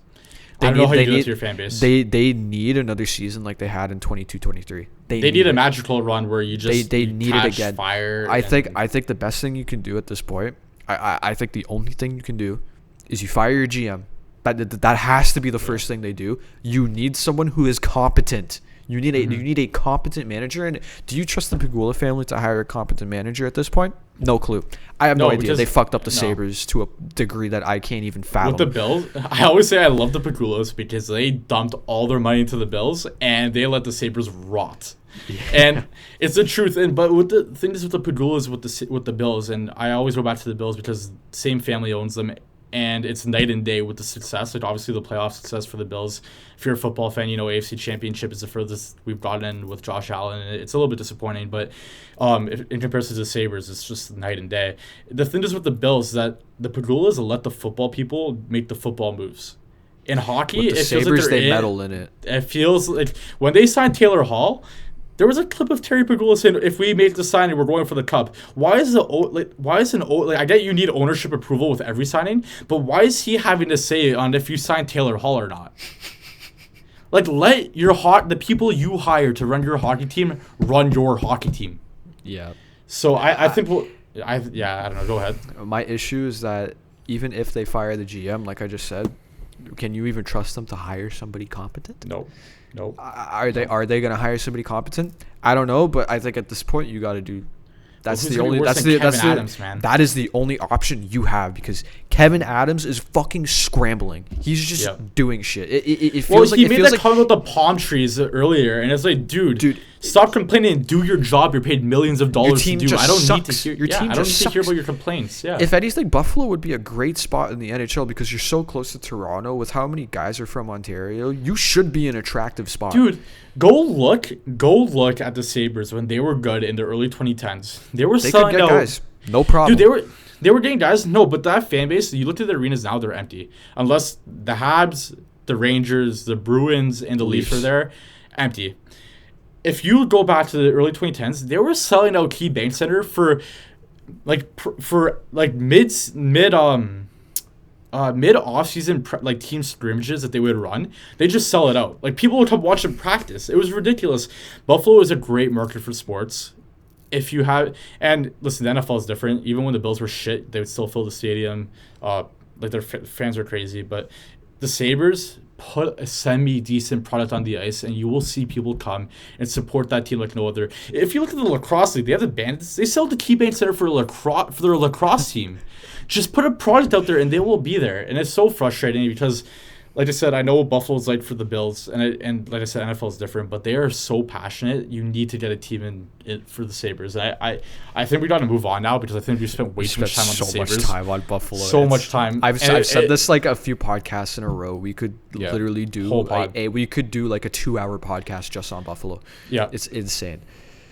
Okay, so we're going to move on here. The next big deal was the Brock Nelson deal. Another guy that I kind of want the Leafs take a run at, and I think Tree Living did. I think there was a report that they were really far down the line on the deal, and Nelson didn't want to play in Canada. So it is a shame that Jacob is not on this podcast right now. Because he was the biggest Brock Nelson trade. Yeah, I wish he was here for. I mean, I wish he was here in general. I think the pod's better with him, obviously. Yeah. Not if you watch Jacob, I'm not saying that's not, but especially for this segment, you would have been great. He's not watching this episode. Oh no, dude, no, he's not. No, he's not. He's not editing it. He's not watching it. This is all on us right now. But yeah, to Colorado, Brock Nelson and William Dufour, and the Islanders received Oliver Shillington, Callum Ritchie, who's a really, really highly touted prospect, plays for the Oshawa Generals. A 2026 first-round pick, a 2027 third-round pick, and I should mention they flipped Shillington to Anaheim for future considerations like immediately after the deal was done. Yeah. So Shillington is in on the roster. But overall, I'll say what I think about the deal, and then I'll let you take it from there. I love the deal for Colorado. I think they were really struggling with their second-line center with Casey Middlestat there, and he got dealt and another deal that they made that we're not really going to talk about too much, but they got Charlie Coyle. But now you look at that center depth and it looks unreal. You got McKinnon, first-line center, best you could get. You can't get anything better than that, like McDavid. But even this year, I think McKinnon's been better than McDavid. I think there's a real argument there for who is the best player in the world like this season. I think it's McKinnon. You then second line, Brock Nelson, great, scores goals. Pretty, listen, he's not like unreal defensively, I don't think, but I think he's reliable enough where he's not going to hurt you. I think he's the ideal second-line center. Yeah, in the NHL. And then in the third line, you have Charlie Coyle, who is a little bit overpaid, but he was being asked to do way too much in Boston, and I think he's slotted perfectly into where he should be playing right now as a third line center. He's a pain in the ass. Leafs fans, like, we know what he's like. But I love the deal for Colorado. You fill your needs. You look so good on paper right now. Natchez, we talked about that Natchez trade earlier. He's looked unreal for Colorado. Perfect. There's so much going just right. A perfect fit. It's a perfect fit, and I think the only thing that holds this Colorado team back for me is the goaltending. And we saw Blackwood last night. Like, I know a lot of the goals that the Leafs scored were nice, but I feel like you kind of wish you got a save a little bit earlier. You still won the game, but you kind of wish you got a save on one of them at the very least. But yeah, love the deal for Colorado. I have no complaints. You get what you pay for. You pay a first-round pick and a really good prospect, and you're going to get a really good second-line center. Yeah. Man, it's a slam dunk, really. I think anybody that was getting Brock Nelson this deadline was going to be a slam dunk trade. Mm-hmm.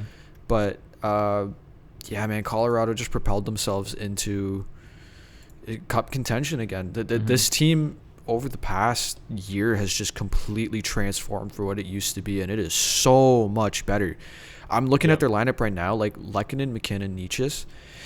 We can't underestimate like how good of a fit Necas has been on Colorado. I think it's so rare to find a player that can keep up with the speed of Nathan McKinnon, and they just complement each other so well. Like, watching them last night, just getting, like, a peek of that, they work together just incredibly. That their speed is just... They work off each other so well. It's such a unique talent that you have to keep up with, and I think we saw it with McDavid a lot before this recent run of like really good Oilers hockey. McDavid, when they were struggling to find a winger, he was like guys can't keep up with him. Yeah, and I think there was I'll never forget it because it was so ridiculous. But after they traded it for Athanasiou before like the season shut down, there's this picture of McDavid, a screenshot. McDavid makes the pass behind Athanasiou in transition by like 5 feet, and it's because that's where usually everyone else is. But Athanasiou had wheels. Like when Athanasiou was playing well, he had wheels. He was great. He was quick. Dude, that was a 30 goal scorer. Yeah, he was good, and he was able to keep up. And I think it's very important to find somebody who can keep up. And I think we saw at the Four Nations too, where some guys you just like Mark Stone, great player, can't play with that speed. You can't play with that speed. Even Mitch Marner, to an extent, had trouble. He struggled a little bit. I think we saw it come around in the end, obviously. Yeah. And it's a little bit of a adjustment period, but you're right. Natchez is so good for that team. Sorry, I kind of took over there. But no, it's okay. This team is so deep, and that second line, we saw it last night. Brock Nelson just was perfect. Yeah. Nichushkin got a hat trick, and he's on that line. Yeah. It's Drew and Nelson Nichushkin. They were perfect. That third line's pretty solid. Kiviranta got a goal last night. Charlie Coyle is 13 this season. I saw that, and I like when Kiviranta had that crazy run in the bubble with Dallas. I kind of thought, okay, it's like one of those players that's like flash in the pan, he'll kind of be like a playoff legend like that. Carved out a role. He's been great, man. 13 goals is really solid in the NHL. Yeah. And then Charlie Coyle, again, probably like the perfect third line center you can get right now. Ross Colton's a great middle six winger. Huge. Their fourth line solid. And Mackenzie Blackwood, I know you were just saying he looked rough last night, but this season with Colorado, he's been great. 27 games and .917 save percentage. Yeah.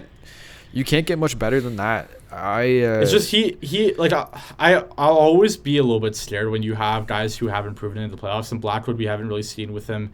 We haven't seen him have like a really deep run with anybody, so that's why he's a little bit of a question mark for me. But you're right, he has performed well, so we'll see. But and we have seen them win the cup with Darcy Kemper. Darcy Kemper, sorry, name escaped me. I was about to say Grubauer for some reason. I meant Kemper. They got pretty far with Grubauer actually, though. They did. He had that crazy year and then signed with Seattle. Yeah, and it's now the worst contract in the NHL, arguably. Waived. Yeah, awful. But yeah, I don't know. I love the deal for Colorado. Do you have anything else to add to it? No, just great move. This was really the perfect move for both moves, Coyle and Nelson. Yeah. This team is completely transformed. They're a top team right now. Yeah. Okay. So we're gonna move on. This trade, me and Seb kind of debated whether we want to talk about it or not before the pod started, but we're gonna talk about the Jake Wallman move now, and this is more so to kind of fit Edmonton into the podcast a little bit, just because I thought they were going to be a little bit bigger of players than they were. Like we talked about the Frederick deal already, but they acquired Jake Wallman from the San Jose Sharks in exchange for Carl Berglund and a conditional first-round pick. I think this trade for me, it was less about what to me the first thing that stuck out to me the second I saw that trade. It wasn't even about the teams involved. It was about Detroit. Just Stevie Yzerman dumped Wallman to San Jose in the offseason. Dude, he paid a second-round pick to dump that contract.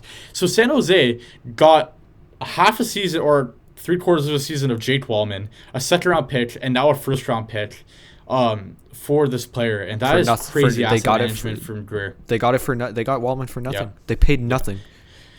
Greer has he's been great. Aside from that Zetterlund deal, we're not going to talk about it that much. That trade confused the shit out of me. That was a terrible deal for San Jose. We're not going to talk about it that much because there's so much else that matters more. Unfortunately, we don't have, we could be here all night talking about all the deals that were made.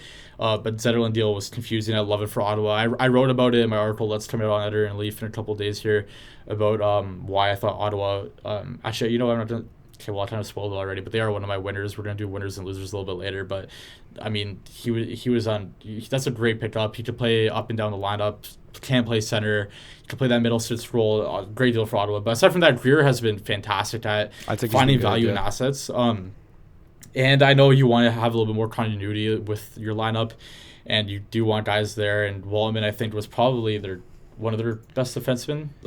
I think he was their number one this year.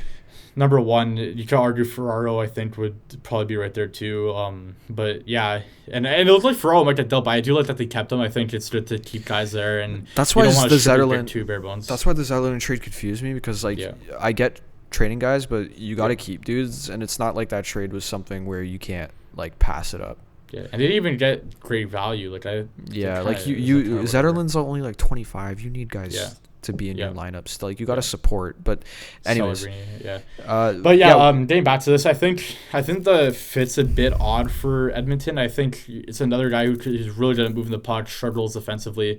Hopefully for Edmonton, playing on a better team. Sometimes guys play on a bad team and they kind of point night. I think we saw with Erik Karlsson in the year he won his Norris 100 points, but defensively just nowhere to be found. And it was whatever because San Jose was awful. Yeah. But his defensive numbers are pretty bad. He does have a lot of talent offensively. We saw that pass he made to, I think it was Hyman last night, a flip pass to the other blue. He has a talent, man. But there's a player there. This season, defensively, he struggled a lot. But when he was with Detroit, he was a great shot blocker, man. He ate pucks. He was a good defensive guy. Him and Mo Seider had really good numbers together. Yeah. Against top competition too. That was their best pair. These Edmonton, this trade, I think is good for Edmonton. I think it's good for both sides. I don't mind it. I think my issue with Edmonton this deadline was just Their biggest need was goalie, man, and they're in denial. They just refuse to believe that they need a goalie. I wonder what that goalie market looked like for them, because I know that's the thing that scared me about Gibson is like, I know. Listen, Gibson was an obvious upgrade, but if he's hurt again, then he's not an upgrade because he's not with you anymore. So like, that's the other thing. I was like, I do wonder what the goalie market was like this year. Who was available? If it was really only John Gibson, then I could maybe see it. But it's the fact that Stan Bowman in the media just was like, nope, we don't need a goalie. Yeah. I mean, I get it. I agree with that, yeah. I get it. You want to have confidence in your guys, but it's kind of tough. If that is push Stinner down to when he's already on the roster, so exactly. So it's like I get saying that in the media, but if that's generally what they're thinking, and I feel like it is, because we did not see them in rumors. They're lost. You're stupid. You're genuinely stupid if you think Stuart Skinner is your goalie of the future, or like. I think the only rumor I saw was that they didn't want Gibson. That was the only rumor I saw with Edmonton. I'm sorry, Stuart Skinner is just not good enough. He's not, even when he's hot. He's too inconsistent. You can't rely on him as a goalie in this league. You can't. He's the Canadian Ilya Samsonov. You just can't. I agree. You can't rely on him. And I know we saw them get through the playoffs last year, but if you remember, there was a time there where it was not pretty for Stinner. Like in that Vancouver series, dude, they went to Game 7 against Vancouver, and Pickard saved their ass in a lot of those games. Like and I don't know if you can rely on Pickard again to come in and give you those can't. Games. He's a backup, man. Yeah. He's not a start. Like, that's not a goalie you can rely on. Career third stringer and backup. That's what Pickard has been his whole career. It's not even anything to Pickard. Just he's not at that level, and it scares the hell out of me that Connor. Listen, as a hockey fan, I want Connor McDavid to go and win a cup because I think it would help so much for his legacy. And it scares me that he's relying on Stuart Stinner. And you know 30, what? Man. Yeah, I don't think that blue line got a whole lot better with Wallman. I don't know. They got a little better, but I don't know if it's the guy they needed. Like, I like Jake Wallman as a player. I think he's a great defenseman. I just don't know if it's I wonder about them and Carlo, dude. Like, I don't know. Like, I feel like Carlo would have been a nice fit there too, because he had like a little bit more of a defensive. They definitely have prospects that were equal value to Minton. I think that they could. Dude, Savoy is better than anybody that the Leafs have. Like, Savoy was there, they didn't use him. I'm not saying that you give up Savoy for Carlo. I'm just saying that they had bullets to use for other people. They perplex me, man. I think the craziest part is that this franchise has not believed in Stuart Skinner before. Why did they sign Jack Campbell? Because Stuart Skinner was not good enough. Yeah, and you could argue that it's a different general manager now, but I don't know. Still, Stan Bowman was this Stan franchise Bowman, has not. This team has not believed in Stuart Skinner before. Yeah. Why they didn't believe in him last year, man? He hasn't gotten better. He hasn't gotten better. He's stagnated. This is a player that's not going to change. This is not your goalie. Yeah. He's not the goalie. He could be a backup. He's a fine, but I'd love for Stuart Skinner to be a solid tandem. Yeah, tandem.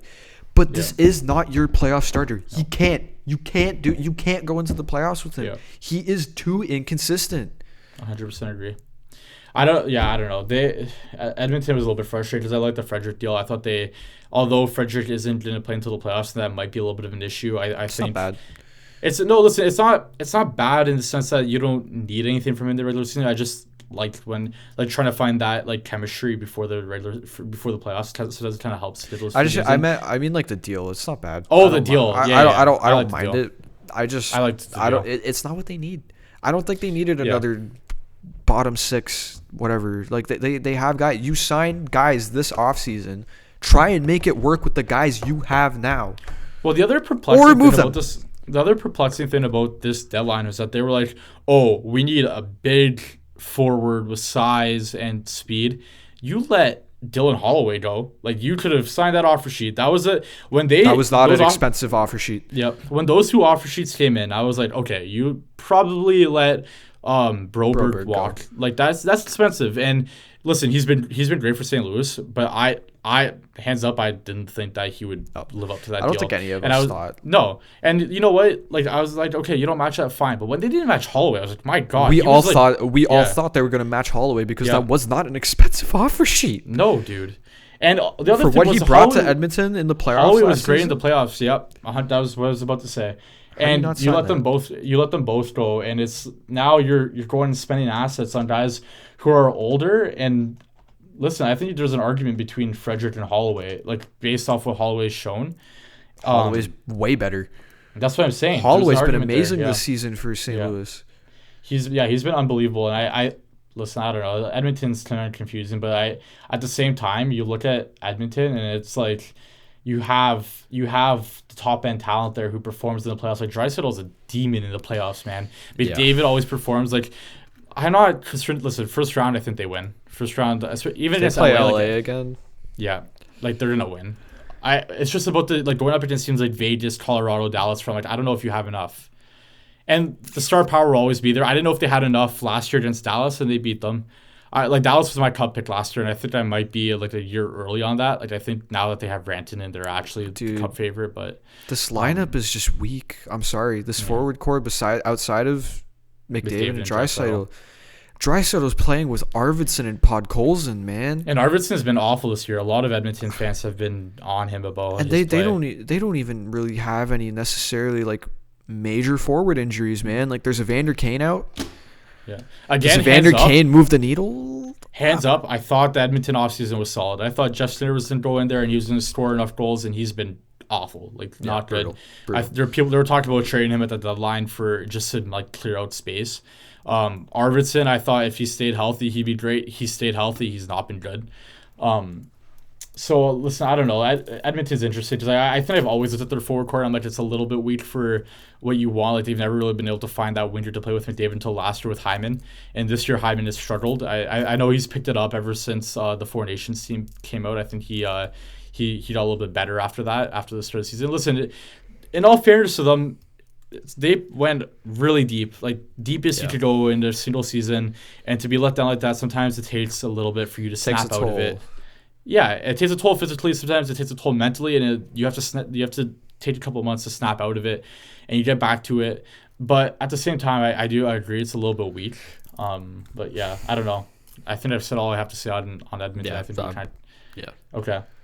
So we're gonna move into our winners and losers. I told Seb before what my winners and losers are, Mine's and like I secret. said, yeah, exactly. Seb thinks he has something crazy over there, but I like I said, I third time I'm saying this, wrote the article, come out on Tuesday. I have two winners on that. I've added I have two losers on that. I've added a loser. I think we're doing 3 and 3. We'd read on 3 and 3, right? Okay. And I'm sure other teams will come up when we're talking because listen, there was a lot of good moves and a lot of teams that kind of perplexed me about what they did. So yeah, listen, I'll go first. Do you want to go 1-1?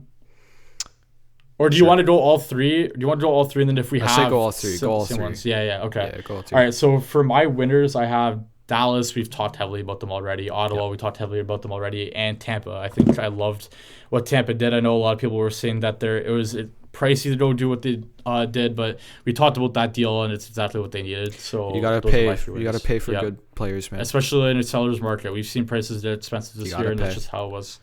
So Seb, go ahead with your winners here. So I had Dallas, obviously. I think they're the undisputed winners of this deadline. Granlund CC was a great move. Rantanen, great move. Johnston signing was a great move as well. Undisputed winners for me. My number 2 are the Avs. Okay. We talked about them in length. Great deadline. I think the Ryan Lindgren move was also pretty solid. I agree with them. That. Lindgren struggled in New York, but I think will rebound with Colorado. He's looked better. And then my number 3 was Panthers. They were just Jones trade was great.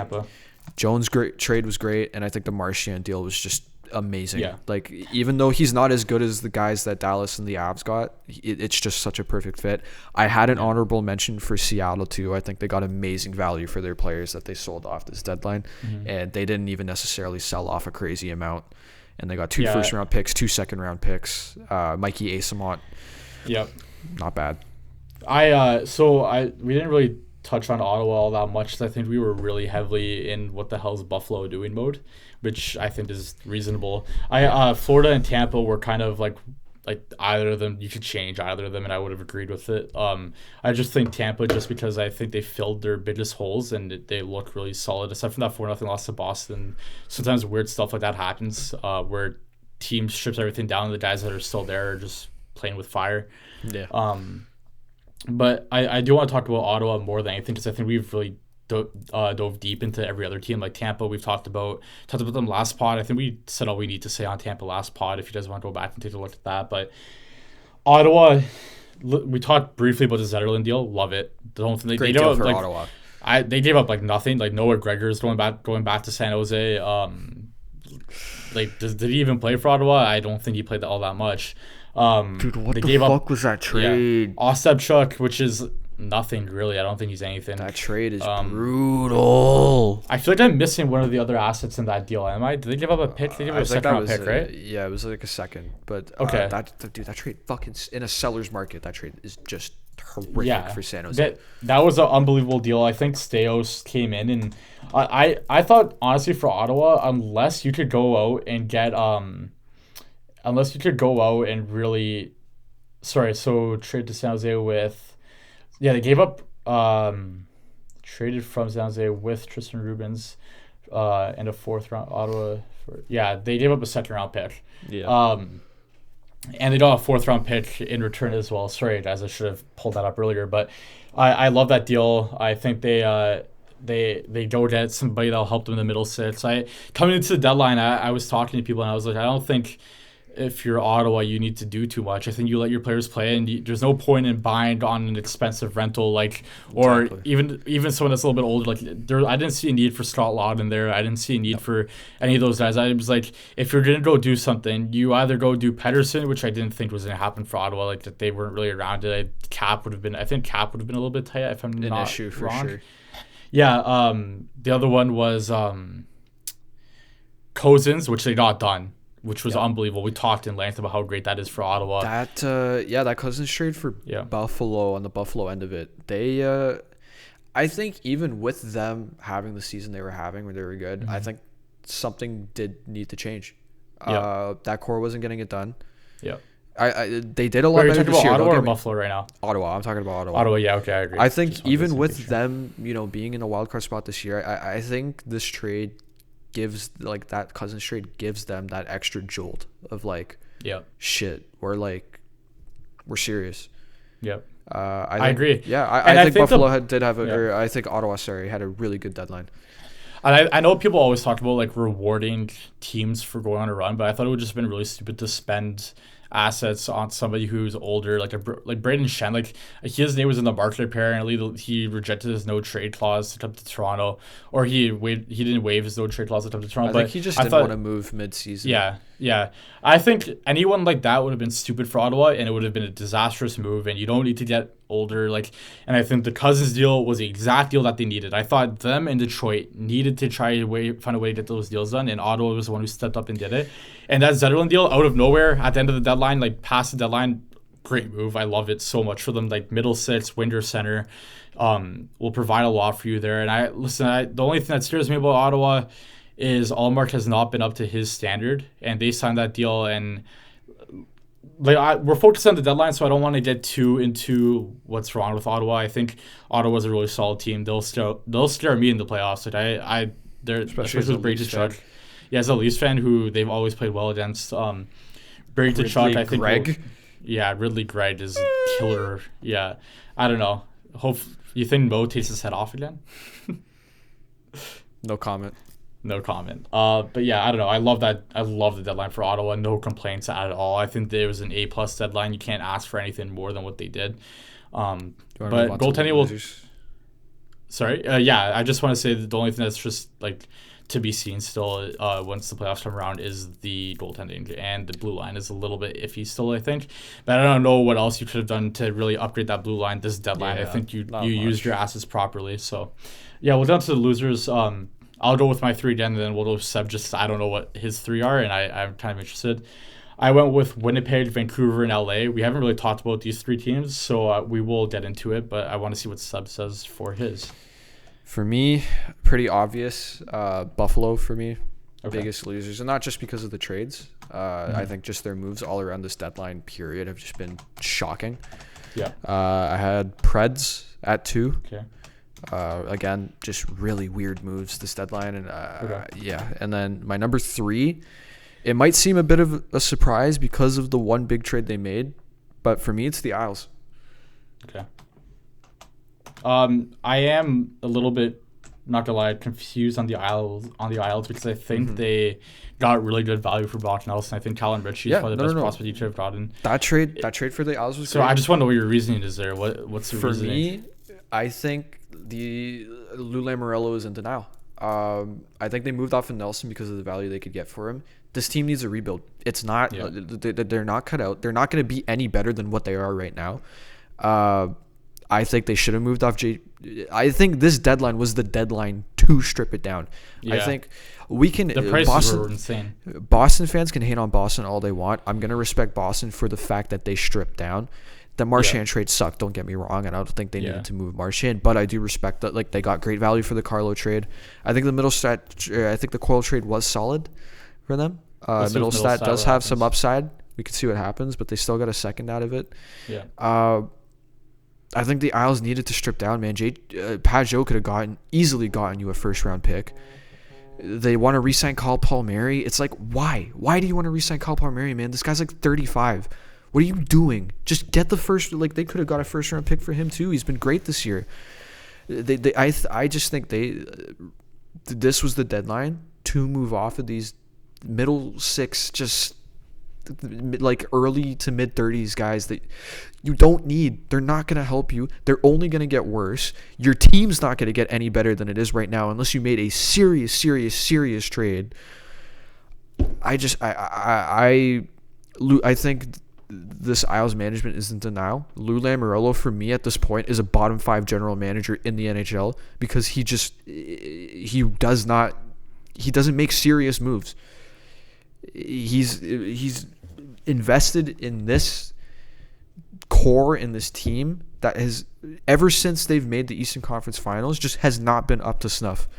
Yeah. Ever since Barry Trotz left, they've just have not been up to snuff. And I don't know, man. For me, even though the Nelson trade was great for them, great value, I think there was so much more they could have done. And I think this team needs a rebuild desperately, and this was the deadline to commit to it, and they didn't commit to it. Yeah, and that's why I have them as a loser. I'd probably for me, I'm a little bit in between on the Islanders because Nelson deal was great. I thought they got perfect value for it. The thing that really pissed me off, if I was an Isles fan, I'd be so pissed off, is they didn't want to trade Kyle Palmieri. That's what I'm saying. Kyle Palmieri. What does Palmieri bring to your lineup right now? Dude, he's like 35. What are we doing? You could have gotten a decent pick for Kyle Palmieri. Like, they could have easily gotten a first for Kyle Palmieri, dude. This guy has 41 points in 62 games this year. He had 30 goals last year. Yeah. Playoff. Man. He's played in the playoffs before. Like, he has that experience that a lot of teams value. It's brutal. I think you kind of flipped me. I think I do agree with you there. I think there should have been more moves. I didn't really think about it in that way. I think Buffalo's pretty obvious. I think the biggest thing with this deadline is just the fact that it was such a seller's market. Yeah. This was the deadline to change your franchise. And you know what? I'm going to talk about Vancouver now because I think that, like, really, like, they're very, very similar. For me, the reason I put Vancouver and I wrote about it, it's that you had the makings of a team that I thought would win a cup. You had elite forwards. You had Besser. You had Pettersson. You had Miller. You had a Norris caliber defenseman, arguably the best defenseman in the league. Like, it'll go back and forth each year. I think McCarr's the best defenseman in the league, but Quinn Hughes, unbelievable. And you had a Vezina level goalie. When he was healthy, I thought he was the top 5 goalie in the league in Thatcher Demko. Easily. And now you have those elite forwards had issues. Miller and Pettersson. One of them is traded. It looks like one of them is going to get traded in the offseason. They might both be gone. Bester contract negotiations, like, they're going nowhere, and that was the move that needed to be made for me. I thought, if you're not going to get that perplexes me because Friedman said yesterday that apparently their asking price was a first and nobody was willing to pay a first. That is crazy to me. And I don't know. That's still bad GM work from Alvin and Rutherford, I think. I think you have to find a way to get that first out of somebody. Because how are you not getting the first out of Brock Besser, dude? I would have taken Besser over Brock Besser. Listen, Lawton fills our need at 3C, and Besser can't do that. But Besser is 10 times the player Scott Lawton is. Dude. That guy could score. He has scored in the playoffs. He scored clutch goals for this Vancouver team. And you can get a first out of him, you need to move him. You know you're not going to re-sign him. The contract negotiations, by all accounts, have been a disaster. Brutal. Like, they can't get anything done. And you didn't move him. You could have got something for Puis Suter. I think you would have got something for him. I think that's a valuable player. Go.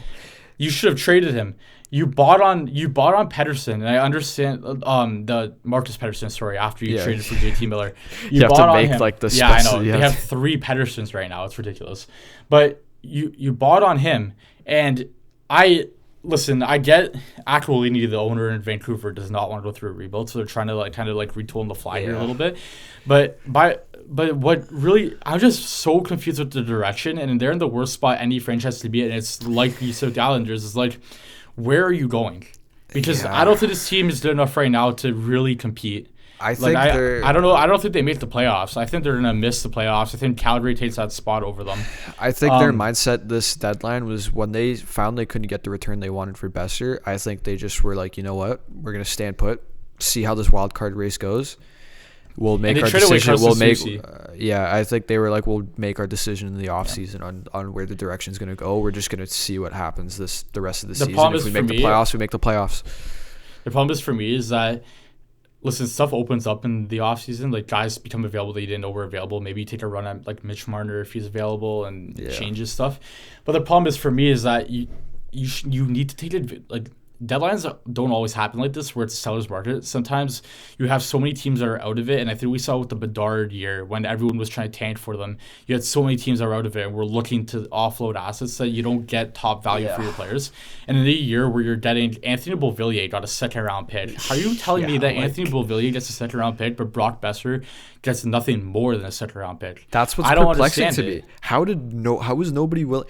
It seems like they really failed at putting that asset out there as like a serious option and getting a bidding war going. That's how you get those assets. You get a bidding war going. You get people trying to get this player. And it just didn't seem like they really got that going. It seemed like they kind of just floated it out there, and it was never a serious trade option. Yeah. Okay, so we'll move on from Vancouver. I just think that they missed a huge opportunity to recoup assets and pick the direction for this franchise. It's kind of spinning its wheels right now. That Kevin Lankinen deal I didn't really like because I don't think it's worth that. We talked about it, I think. We already talked about that. So we'll move on. I think we talked enough about Buffalo that we kind of don't really need to get into them all that much more. Nashville, why did you pick Nashville? I think they also just had a really confusing deadline.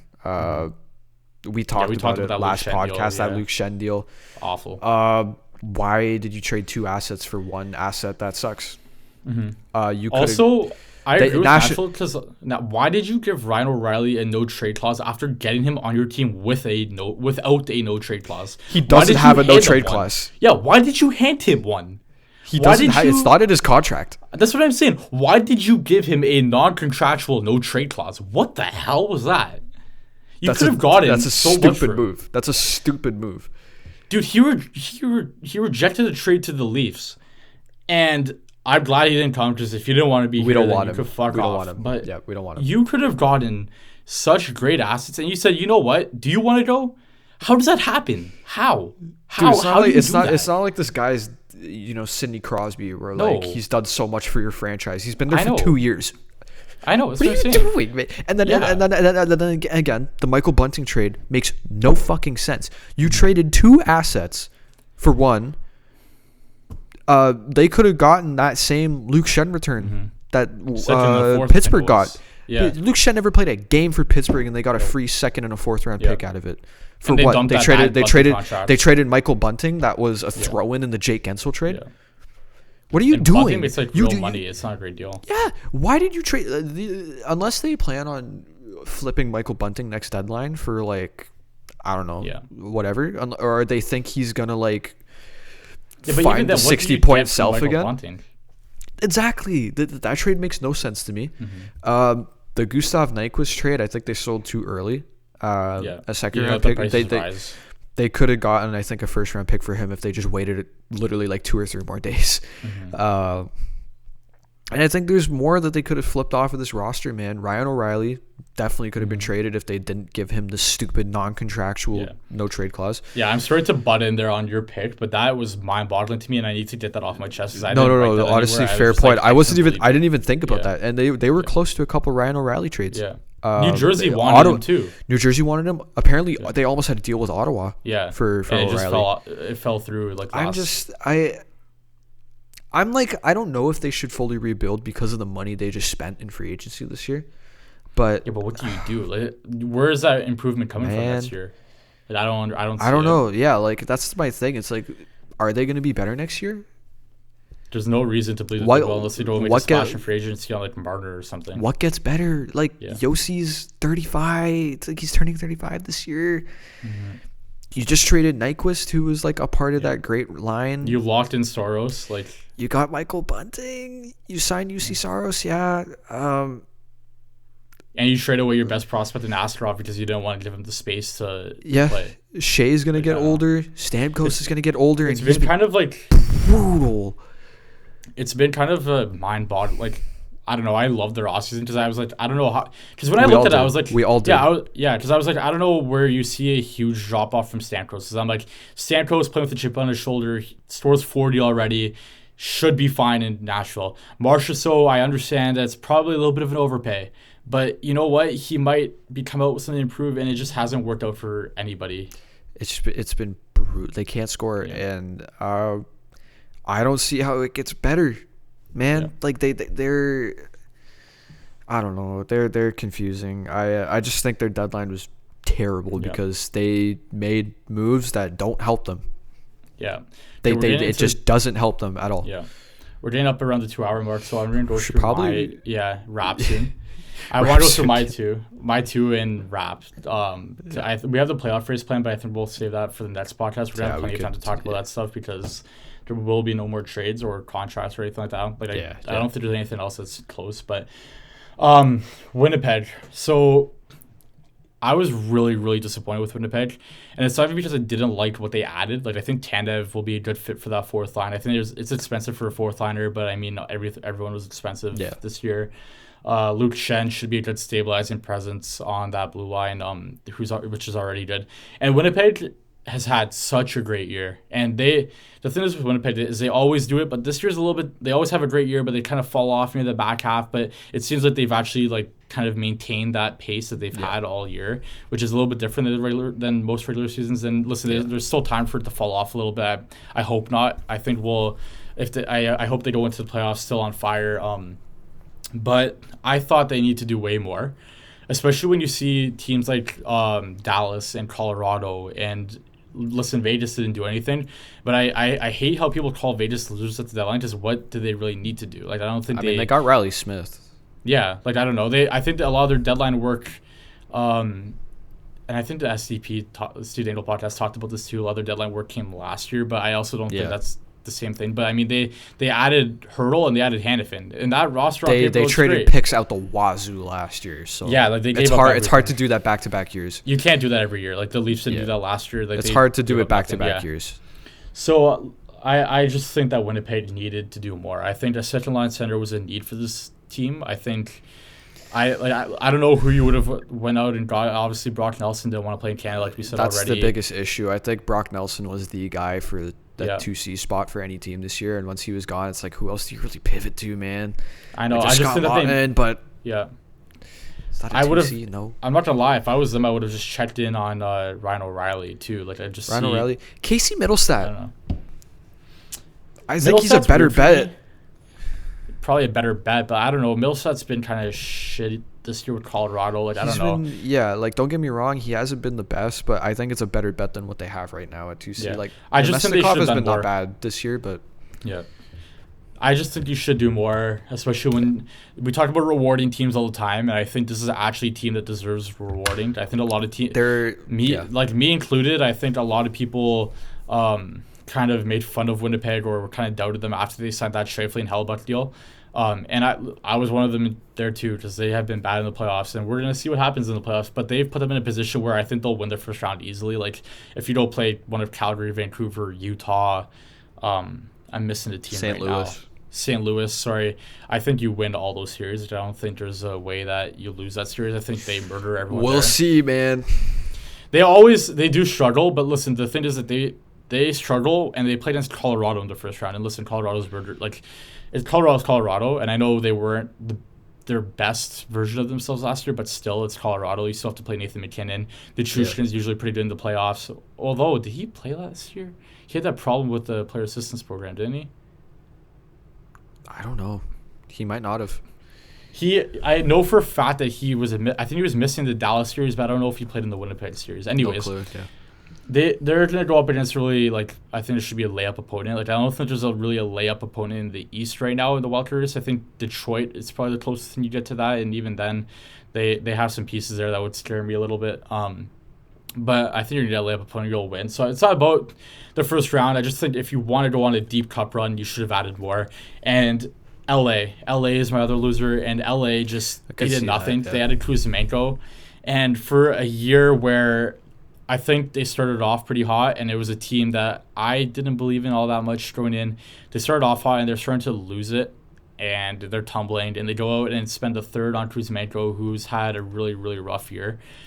Like, he's a flawed player. He can score goals, but he's not good defensively, and he kind of reminds me of, like, Robertson, but I think he's a little bit of a better goal scorer than Robertson at this point, obviously.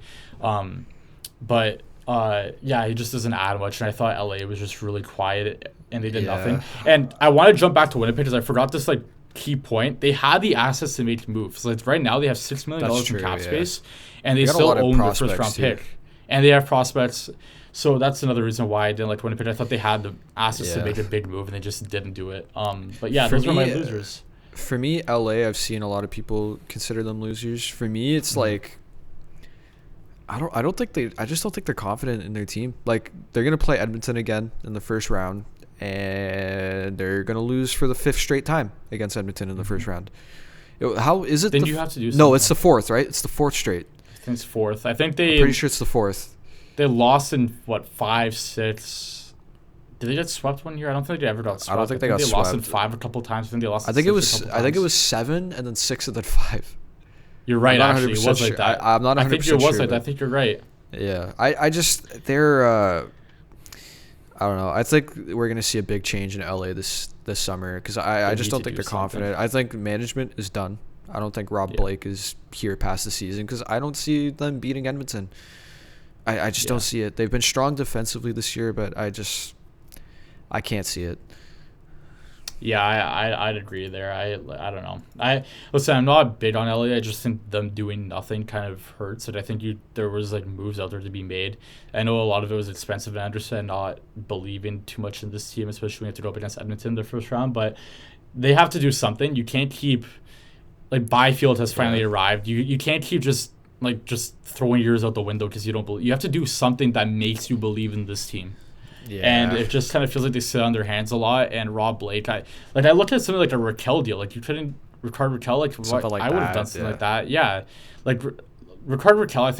I know Dubas kind of wants to keep them competitive, and I know they're dead set on. Really being competitive for Crosby's last few years here. I don't know if it's possible. I do think keep an eye out on them. If Marner goes for free agency, I could see Dubas taking a big run at that, especially with their connection before. I think we could see him there. Like, I think that's a possibility. Yeah, I don't know. I think it's kind of disappointing that LA didn't do anything to try to shake up a lineup a little bit. Like, they have really nice pieces. I love Byfield. Byfield has really come on, and he's looks to be a really solid player. The player that I don't know if he's like playing up to the level that we thought he would be when he got taken second overall, but he's definitely a nice player. He's like big center. Like, you don't get a lot of those guys. He's skilled. Like, I like Byfield a lot. Honestly, I think he might be the guy we see moved in the summer if LA makes a move. Which I would hate because I think, I don't know, like, he's one of the most valuable players there. I think he's I just great. feel like I feel like Brant Clark might be done. I Clark think if they get I think I saw something that like Pittsburgh wanted Clark and LA in a Raquel deal, and LA said no. It's like, dude, you're gonna move him. Get Raquel. Raquel has been unbelievable. Like, that would help your team big time. Man, they need a competent GM because Raquel because Byfield and Clark should not be guys that you're moving off of. No, and they're the two guys. Especially Clark. Clark should not be a guy you're moving off of, man. Especially with an older decor.